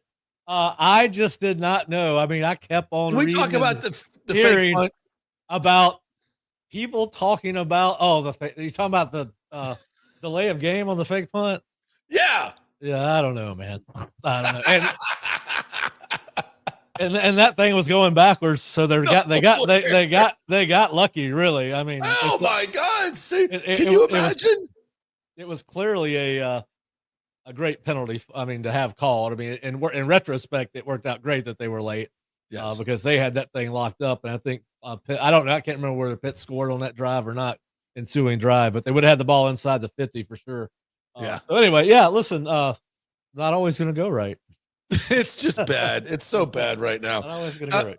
So let me ask you about it, because I mentioned this when we were listening to Golish, and you were there. You heard his interview. He's saying all the right things, and they're all going to do that. I thought his answer was pretty good, better than most. Better than most. Yeah, but and I get that. But listen, no coach is going to come in and say, "Hey," and listen. Here's the thing. I heard you say he's focused on at USF, and he is, and he would be even if he was entertaining other offers, because that's just the way coaches are built. They're going to put all their time into what they're doing now, and they're very focused and driven on the rest of it. Yeah. So, but listen, his name's going to get thrown around, and that's a great thing for USF because it means they are a national. They're being talked about nationally again for the first time, probably since Willie had that 10 or 11 win season with that came into Florida State and played pretty good. So listen, I think it's a compliment, as he said, to what they've done at USF and the people that have helped him. And listen, there's at some point, every coach has a wish list of dream jobs, right? I don't think any coach anymore is going to leave for just any job. I think that the parity has gotten. There's two ways to look at this. The parity in every conference has gotten so good that you can win just about anywhere, right? I mean, we're seeing Indiana do it in Big Ten, right? But I think that Alex is, if they continue to win at the rate that we think they're going to win, his name will only continue to get hotter and hotter. Whether he leaves or not, I don't know. Obviously, you've got a new AD who's very invested in the program, and we'll see what Rob does to retain him if that becomes an issue. Yeah, I asked Rob that question last week, and he said, it's about relationships, and I see Alex all the time, and I want to make sure he knows where we're at and what we think of him and how much we value him, and Alex even said that they've given us everything we've asked for. And everything they promised. So we'll see where it goes. How good do you think they are? USF, really good. That quarterback's good. That offense is hard, and that they got some really good players on that defense, like we talked about in the preseason. If they got bad, what is it? UTSA and Memphis are the two big games, right? And Memphis now, So that was coming in. There was only two teams ready to hire them coming into the season. So we'll see what happens. But they look really good, man. So you feel that Norvell is safe now because of the contract?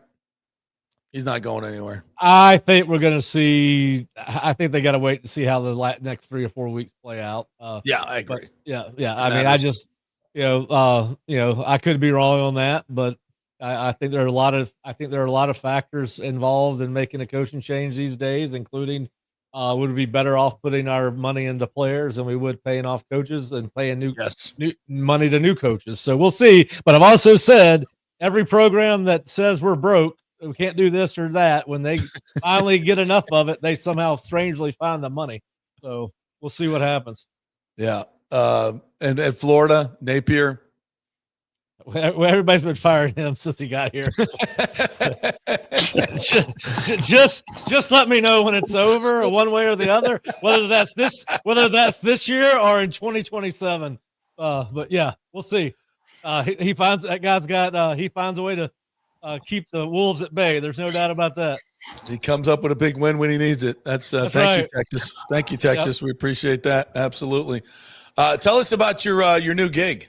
Yeah, so I'm working for Catapult Sports, and of course, a lot of people know them for their GPS tracking that they put on athletes for off-season conditioning and obviously even practice and games. But they also have a recruiting division, and they are contracted out by over 250 colleges to provide evaluation of kids in the state of Florida, and also collect and gather all the information that they need on a particular recruit.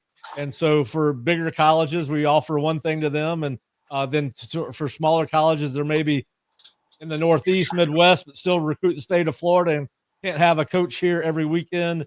We're an extension of their player personnel department. We're helping them gather the information from high school coaches and high school players. And we create profiles for the players, put in evaluations and notes on them. And obviously our 250 or so college clients have access to that. Cool. So if you're a high school coach listening in Tampa, yes, please send me your prospect list at PatB5153 on Twitter or X, whatever we're calling it. Say that again. Pat B. What? PatB5153. Oh, it's right there on the screen. That's you go. Right. That's right. Perfect. Well done, Timmy. Well, that's good. Well, congratulations on that. And can we get a little pipeline going from Jesuit to FSU? Can we get that done? We'll try. I mean, we got the baseball. I mean, we got it locked down on baseball. We're getting every one of them. Now we just got to move over to Coach Thompson's side there. Get the football players coming over. Stop going to Florida. Stop it. All right. All right, boys. Thanks, man. It. All right, guys. See you, man. Right, bye-bye. Pat Burnham there. There he goes. Where is it? Pat says, no, I like the fact that Pat and I, Patrick says here in our comment section, Pat ain't going with your narratives, JP. Well, that's great. That's called discussion, And I think, listen, he's 100% right. It's like, why did the Pitt loss suddenly, make you guys realize that Mike Norvell's not the guy? And it's true. And but I do think there comes a tipping point where you just have to, you keep saying, okay, well, listen, if we go out and take care of Pitt, then, we're still on track. And that should happen. It should happen. When you got a game at home like that, a freshman quarterback, you can't let him run around and throw for 300 yards and run in key situations. It's just, you can't. Good programs don't allow that. It's like any other fan base, especially when your coach or your team wins, they can do no wrong. And when they lose, they can do no right. And it's no different when you've got a coach that's already on somewhat of a warm seat. When they lose, especially a game that they should not ever lose, all is gloom and doom. But when they beat Alabama when they're not supposed to, you save your job for a couple of weeks, and that's as long as it lasts, either way. As James says, why is Pat, who's awesome, making excuses for Mike? Every Noel podcast, Danny Cannell, Bud Elliott, not one thinks Mike is doing his job, especially recruiting. Best recruiting in 6 years was 12. He's done. I think Pat is just trying to keep it real, and I like that he does that. He doesn't fall prey to the emotion. He just looks at the X's and O's and the players and says, this is what you got. We shouldn't, yes, when we beat Alabama, everybody's expectations changed. And that's probably wrong on our part. Or is it? If you have the talent to go toe-to-toe with Alabama, you should not be losing games at home to Pitt with a freshman quarterback. And we keep making it, and it's not just that game. It's all the rest of the games. You can't win. You lost. I don't care. Like last year was a lost season, but you couldn't find a way to win a couple of ACC games. I mean, you're fucking Florida State, bro. And so I gave you kind of not a pass for last year, but I said, okay, listen, whatever the hell that was, that needs to be the outlier. And then here we are 0-3 in the ACC. Yes, we played a good Virginia team and a really good Miami team, but not Pitt with a freshman quarterback that's, wet behind the ears. You got to find a way to kick his ass. As James says, true freshman runs a 5.5 40, destroy the defense. It's not like it was Mike Vick. Yeah.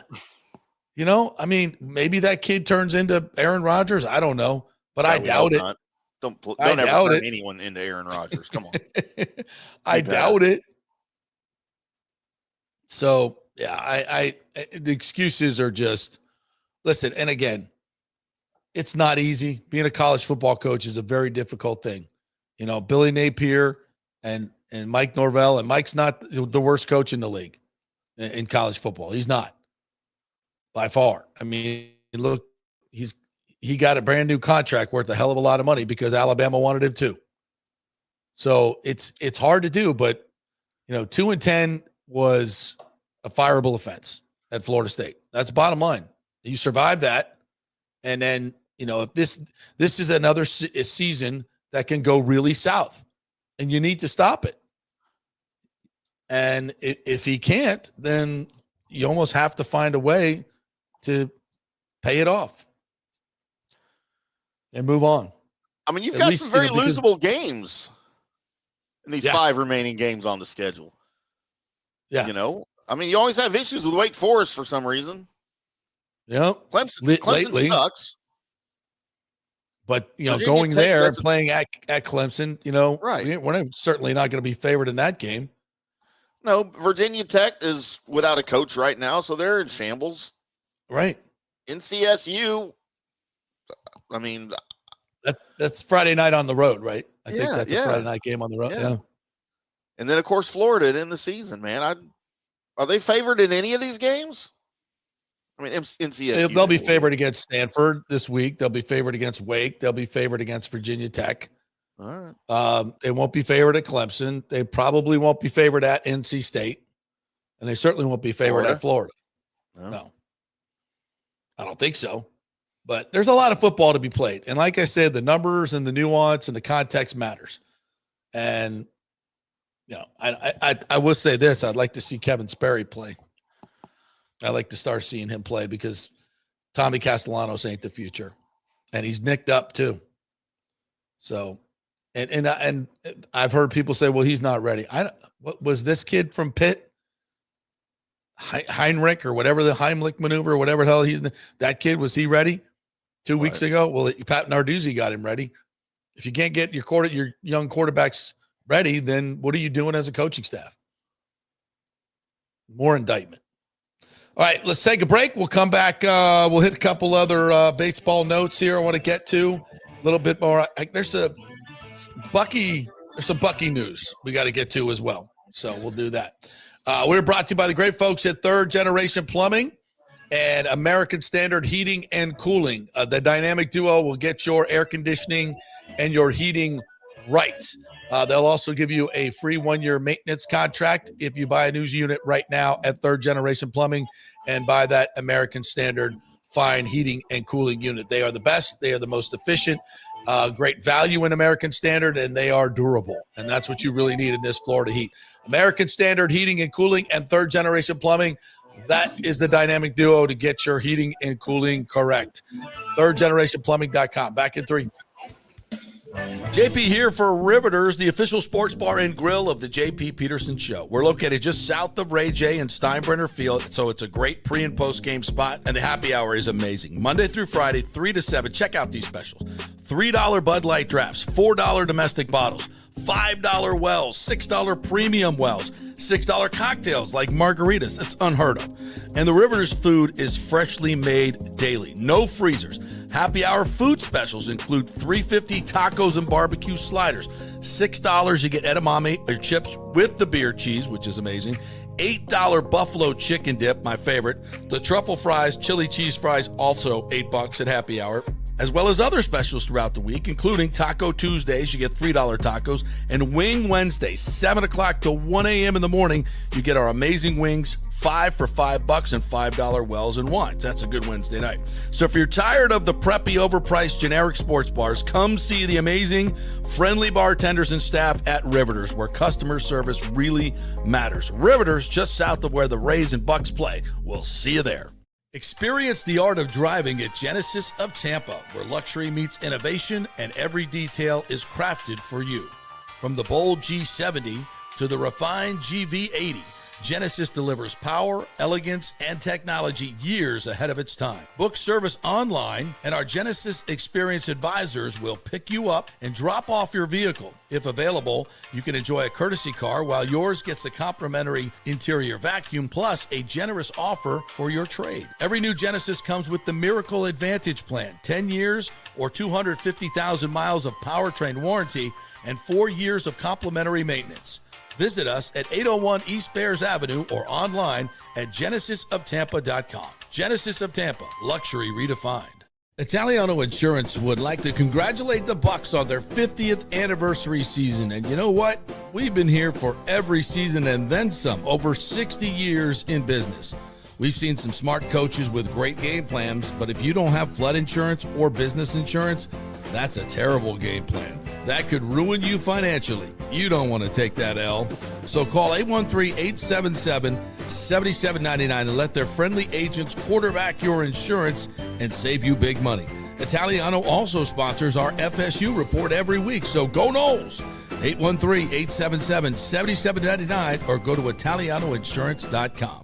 JP here for my friend Jason Fawcett, owner of On-Site Construction. They do residential and commercial renovations and new construction. As a leading home builder and general contractor, On-Site Construction prides itself on transforming homes through superior craftsmanship, dedication to client vision, and an unmatched commitment to quality and service. It's about building relationships.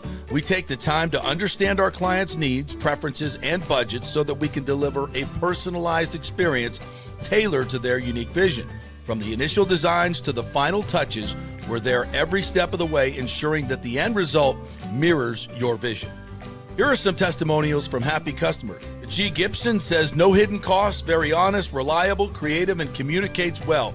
Reasonable and fair with their pricing, no hidden costs. C. Smith said, did not disappoint. I'm very happy with the work. This company really cares and will take care of it. So if you're just thinking about building or renovating, give us a call and let's see what's possible. 813-579-5789 or check out our website at onsiteconstructionfl.com. Are you having legal issues with a business partner or other legal business issues? The attorneys at Walters, Levine, and DeGrave can help. Call 800-616-0384 for a free consultation. At Walters, Levine, and DeGrave, we've redefined what a law firm can be with top-tier attorneys, personal service, and 26 years of success. From business law to civil litigation, we deliver smart, client-focused solutions. Walters, Levine, and DeGrave recently won a $6.4 million jury verdict from a large real estate developer, and they can win for you too. Walters, Levine, and DeGrave. Let's solve it together. Not attorney spokesman. For a free consultation, call 800-616-0384 or go to walterslevine.com. Offices Tampa, Sarasota.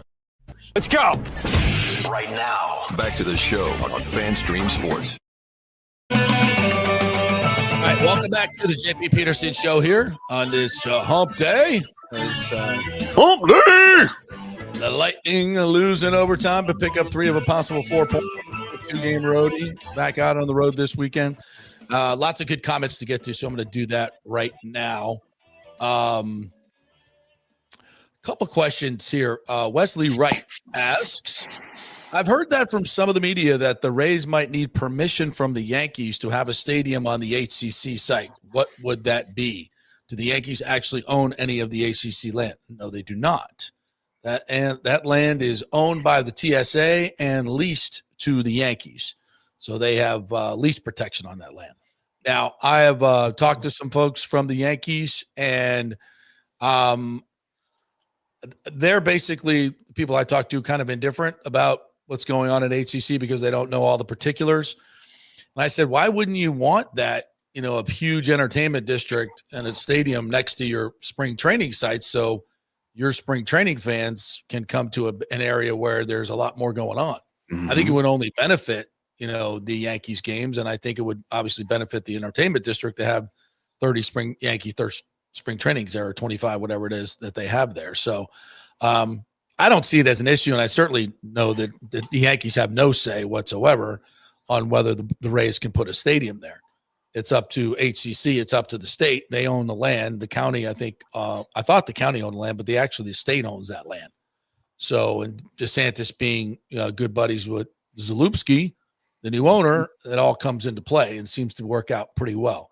And the folks at HCC have described it as a win-win. So they've already had detailed discussions with this new ownership group as to what their plans are on that particular piece of property. So it seems like to me that that seems to be very much the leader in the clubhouse as to where it's going to go. On the O show yesterday, the great Orestes Destrada said that he had some sources that said St. Pete is back in play. I'm not questioning his sources. Well, I actually am questioning the sources. Like, who do they really believe that? Where is this coming from? Because they don't have 100 acres downtown. They're close, but not 100. And everything I've heard, I don't think MLB would go through all this song and dance to put it in the same place. A failed location. That makes no sense to me. But I could be wrong. I think it's more, a lot of the stuff that you're hearing is just, I think it's politics, people trying to sway it one way or another, get their best interest out there. So I still follow the money. If you're going to build a huge entertainment district with residential and condos and all that, you would do it in the area that is most populous. That's a no-brainer. You would not do it in an area that is hard to get to for most tourists and the general population of the area. That just makes zero sense. Yep. So I follow the money. I don't listen to a lot of the stuff that's out there unless it's a trusted source. And we've pretty much been spot on the whole way. So I still don't think St. Pete's in play, but Lord knows in this saga, anything can happen. More Right Rudder said, Bucky's posts all these cryptic Instagram stories after he gets hurt. And now I was looking for that, and I'm not seeing a lot of that. What exactly are you folks seeing?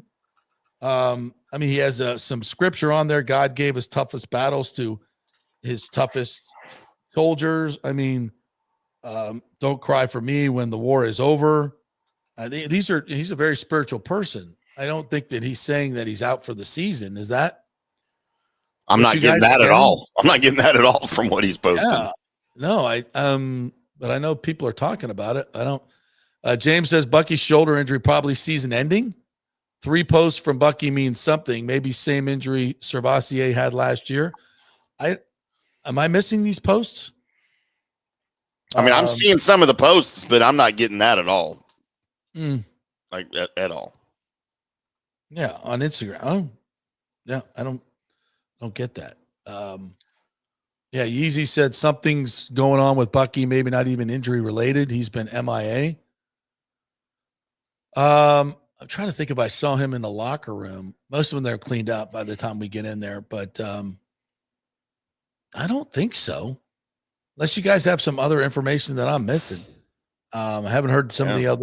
We'll be over there today for some of the interviews, but I haven't seen anything specific that gets me riled up. So unless you guys can send it to me, I don't know. Hey, this is interesting. John Hill. Where's John? Well, he did say Georgia Tech has outplayed FSU for the past 2 years. Well, that's obvious. Thank you very much. And we shouldn't be outplayed by Georgia Tech, with all due respect to the amount of resources that we put into our football program compared to theirs. Not even close. I'm trying to find the John Hill. Here we go. Rays season membership tickets are on sale. $10,422 per seat, $129 per game in the Rays Club. Only 12 available per email this morning. $48.65 per seat in section 108 behind home plate, $60 per game. And I asked him specifically if that was more or less than he's paid before. And he said, from memory, the Rays clubs were closer to 175. Yeah, I thought they were 195. So I look into getting someone. I think they're 195 per game for the Rays club. And lower bowl was 90 per game 2 years ago. So this looks like a significant price decrease for Rays tickets, which is great. And once again, exactly what we thought this new ownership group would do. So John's going to actually check with his folks to make sure. But yeah, my memory serves me. The Rays club were 195 and then down to 129. That's the all-inclusive club. That's a nice price. That's a really good. That's a good value. And $60 for home plate behind. When those used to be $125, I think. I know they were like $2 at Steinbrenner. So they're way more expensive. So we'll get the lowdown on this, but early on, this seems like prices have dropped dramatically. So new ownership to the new, not a bad idea.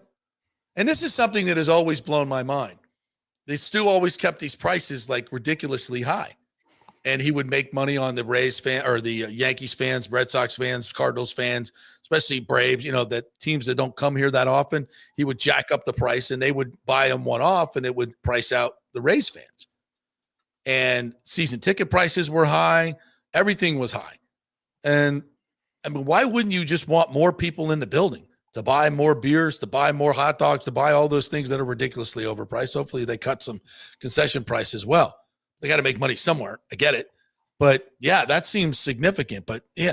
And the other part about it is, your players would like to have more fans in the seat.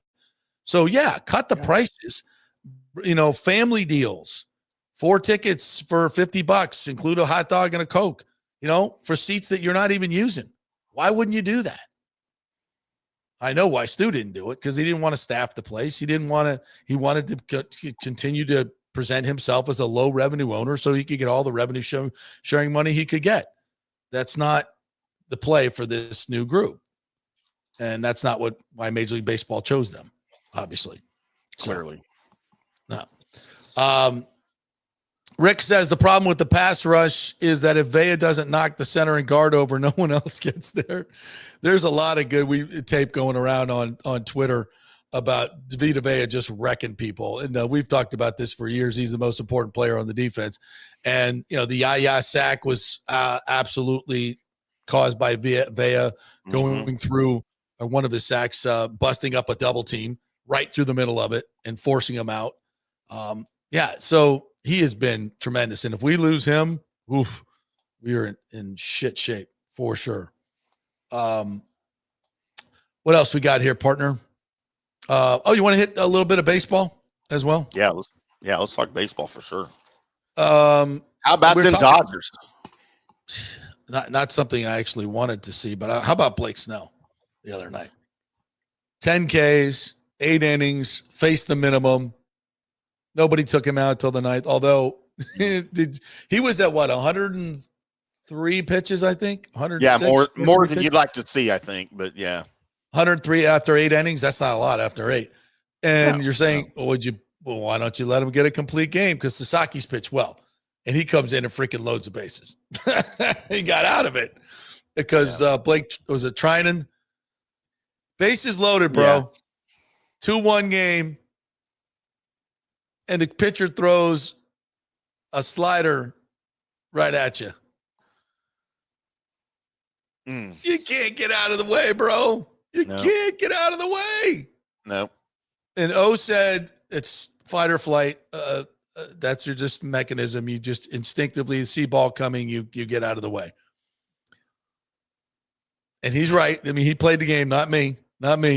But I when I played in high school and the bases were loaded, if that ball came anywhere near me, and I didn't have pads on either, I was especially was, if it's going to hit me in the hip or the thigh or something like, just take my, give him a little ass cheek. Yeah. It will hurt for me. I might even get a bruise, but I'll wear it for the run. No question about it. Won't even you got to take twice. one for the team right there, man. Oh my God. And then you swing at a high fastball, game over. Bruh, what are you doing? What are you doing?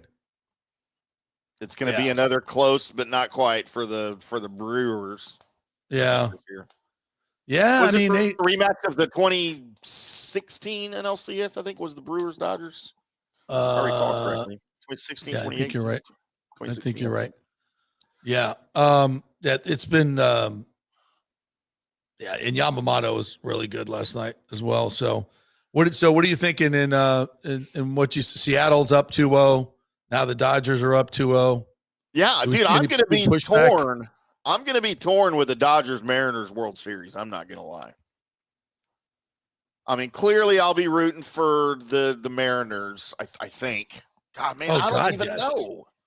How do you root for the freaking Dodgers? They're like they're worse than the Yankees now. How are they worse than the Yankees? No one's worse than the Satan's The evil not empires. worse than the Yankees. The evil empires. But the Dodgers do it right. I feel like the Dodgers do it right. Why? Because they overspend like everybody else? Like the any of these teams with the freaking huge payrolls, it's hard to root for them. No, I get it. I mean, I like Andrew Friedman. I like Freddie Freeman. There's a lot of guys on that. Mookie Betts. They're a likable team. They're a very likable team. There's no question about it. I love Doc Roberts, the manager. They're very likable. They're not like the Yankees. You're absolutely 100% correct. Man, I would like to see Clayton Kershaw go out with a World Series, man. He's a local kid here. They just won one in high school, dude. I know, but he's retiring. It's going to be his last season. So I'd like to see him I'm all in. The Mariners have never won a World Series. Are you freaking kidding me? I know, but Cal Raleigh, talk about guys you want to root for. I see it. Trust me, I see it. That's why I say I'm torn. Well, this is it. Yeah, I'm not Mariners torn at are in our all. division. That's like I'm not you guys torn at all. rooting for the Blow Jays to win. I mean, I'm torn. I don't hate the Blow Jays. I mean, plus it's Bo Bichette and Vlad, and there's rootable guys there. I know. And the Mariners are the same way. Dude. They're a very likable team. I get it. I don't know. Yeah, well, I'll probably be pulling for the Mariners. I mean, when it's all said and done, because I think obviously that's who it's going to be, barring a complete collapse by the Mariners. I don't know, man. I like the classic teams too, man. Except for the Yankees. I'll never cheer for the Yankees, but I don't hate the Dodgers like I hate the Yankees. Maybe it's because they're in the National League and I just don't care. It's just the Yankee fans invading Tropicana Field or Stein, whatever. They just make it so unenjoyable to root for them. And I like the Gonzalez Dan Wilson story, in Seattle. I like the Dan Wilson story. That's a great story for him to be leading his old team, Yeah, lots of great stories in Seattle. Yeah. All right. Stephen Gonzalez says, good morning, JP. How realistic is our chances to get Myles Garrett? 0. Why do you want Myles Garrett? I mean, you want him, but not his contract. At $41 million, $42 million a year? Is that what you want? No, that just upsets the apple cart too much here, partner. Yeezy says, Bolts want to just be in the playoffs. They need to get there first, though. Unacceptable. Yeah. I mean, the last 2 games were better. The first 2 games were really, really bad. Just effort was bad. Defense was bad. Everything was bad.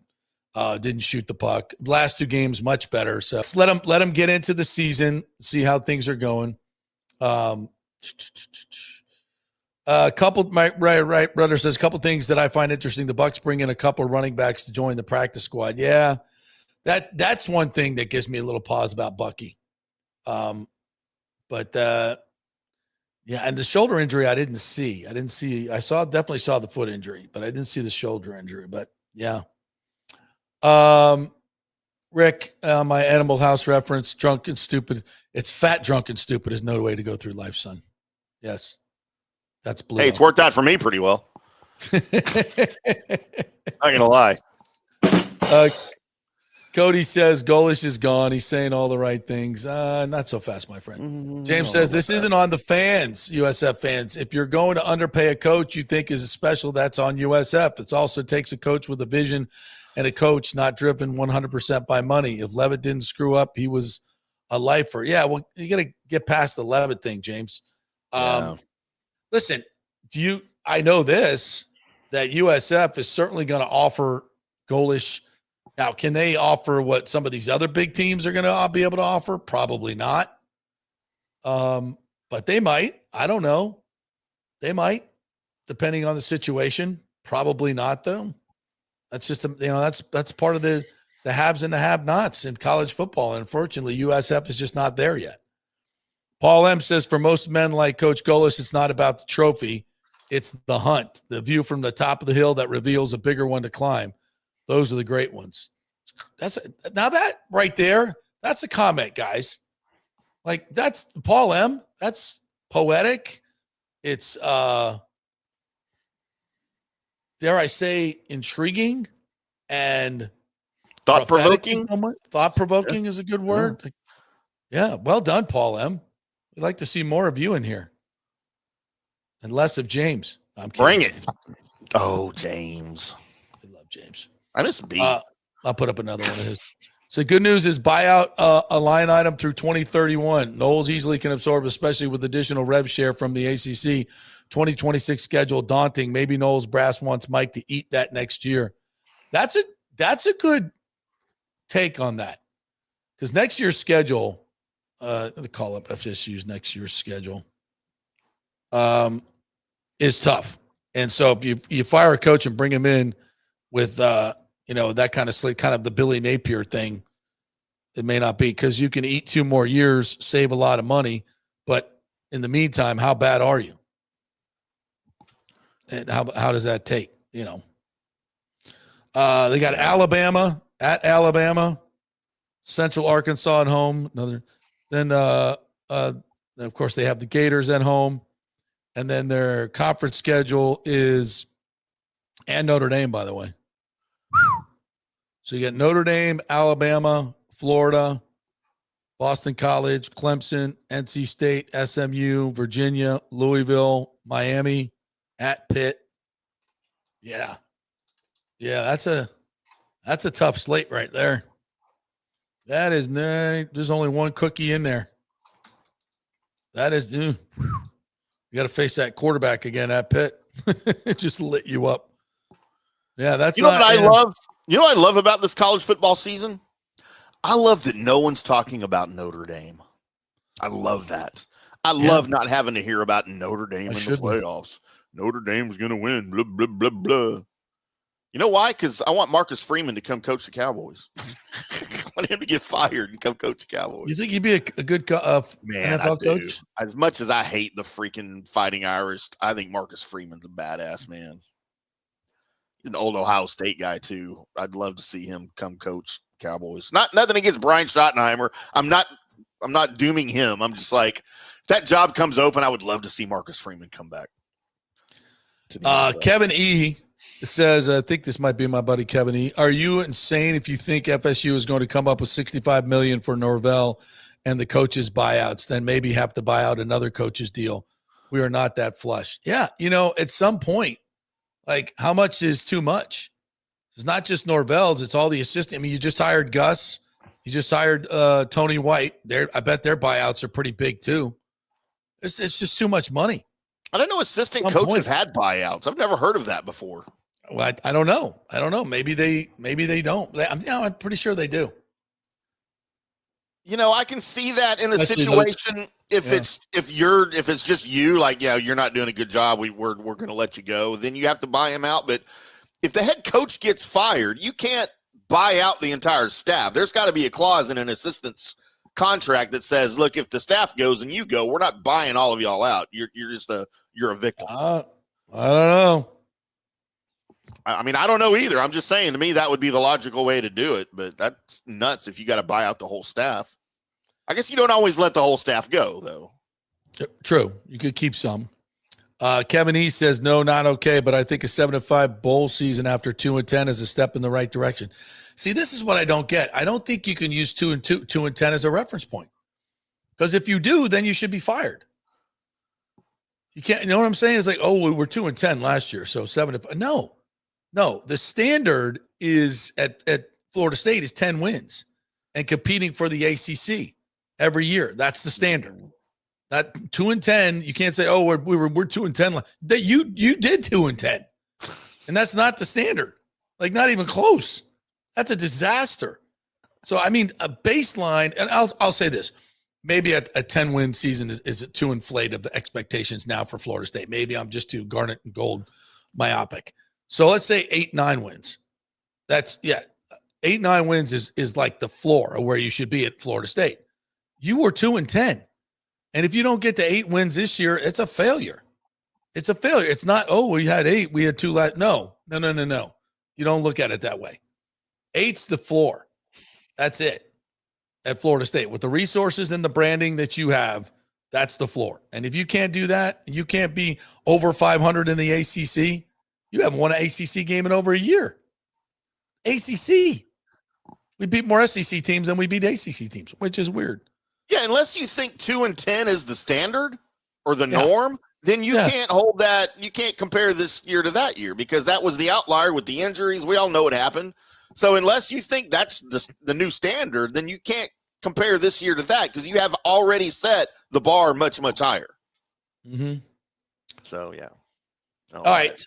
One last one from Wayne Cleveland Jr. I haven't seen him in here. Welcome in, Wayne. Love to have you. Thanks, buddy. What are the chances the Rays new ownership will open the upper deck? That's a great question. I think for the opener, they will. I think there'll be times. I think they'll try to market the upper deck. I do. Why not? You got to be there. It's there. I think they'll try to do something with it. Yeah. We'll see. All right. Big thanks to Pat Burnham for joining us here today. Thank you to Timmy. Great job. Thank you to all of our commenters and listeners. Appreciate all of you. We will be back tomorrow with more fun and frivolity. Josh Capo will join us tomorrow, and we'll have our usual Thursday roster. I'm going to go over and get some sound here from the Buccaneers right now. I think we got assistant coaches stepping up today, so we'll see what we can find out and get the latest on Bucky. Have a great day, everybody. We will see you tomorrow.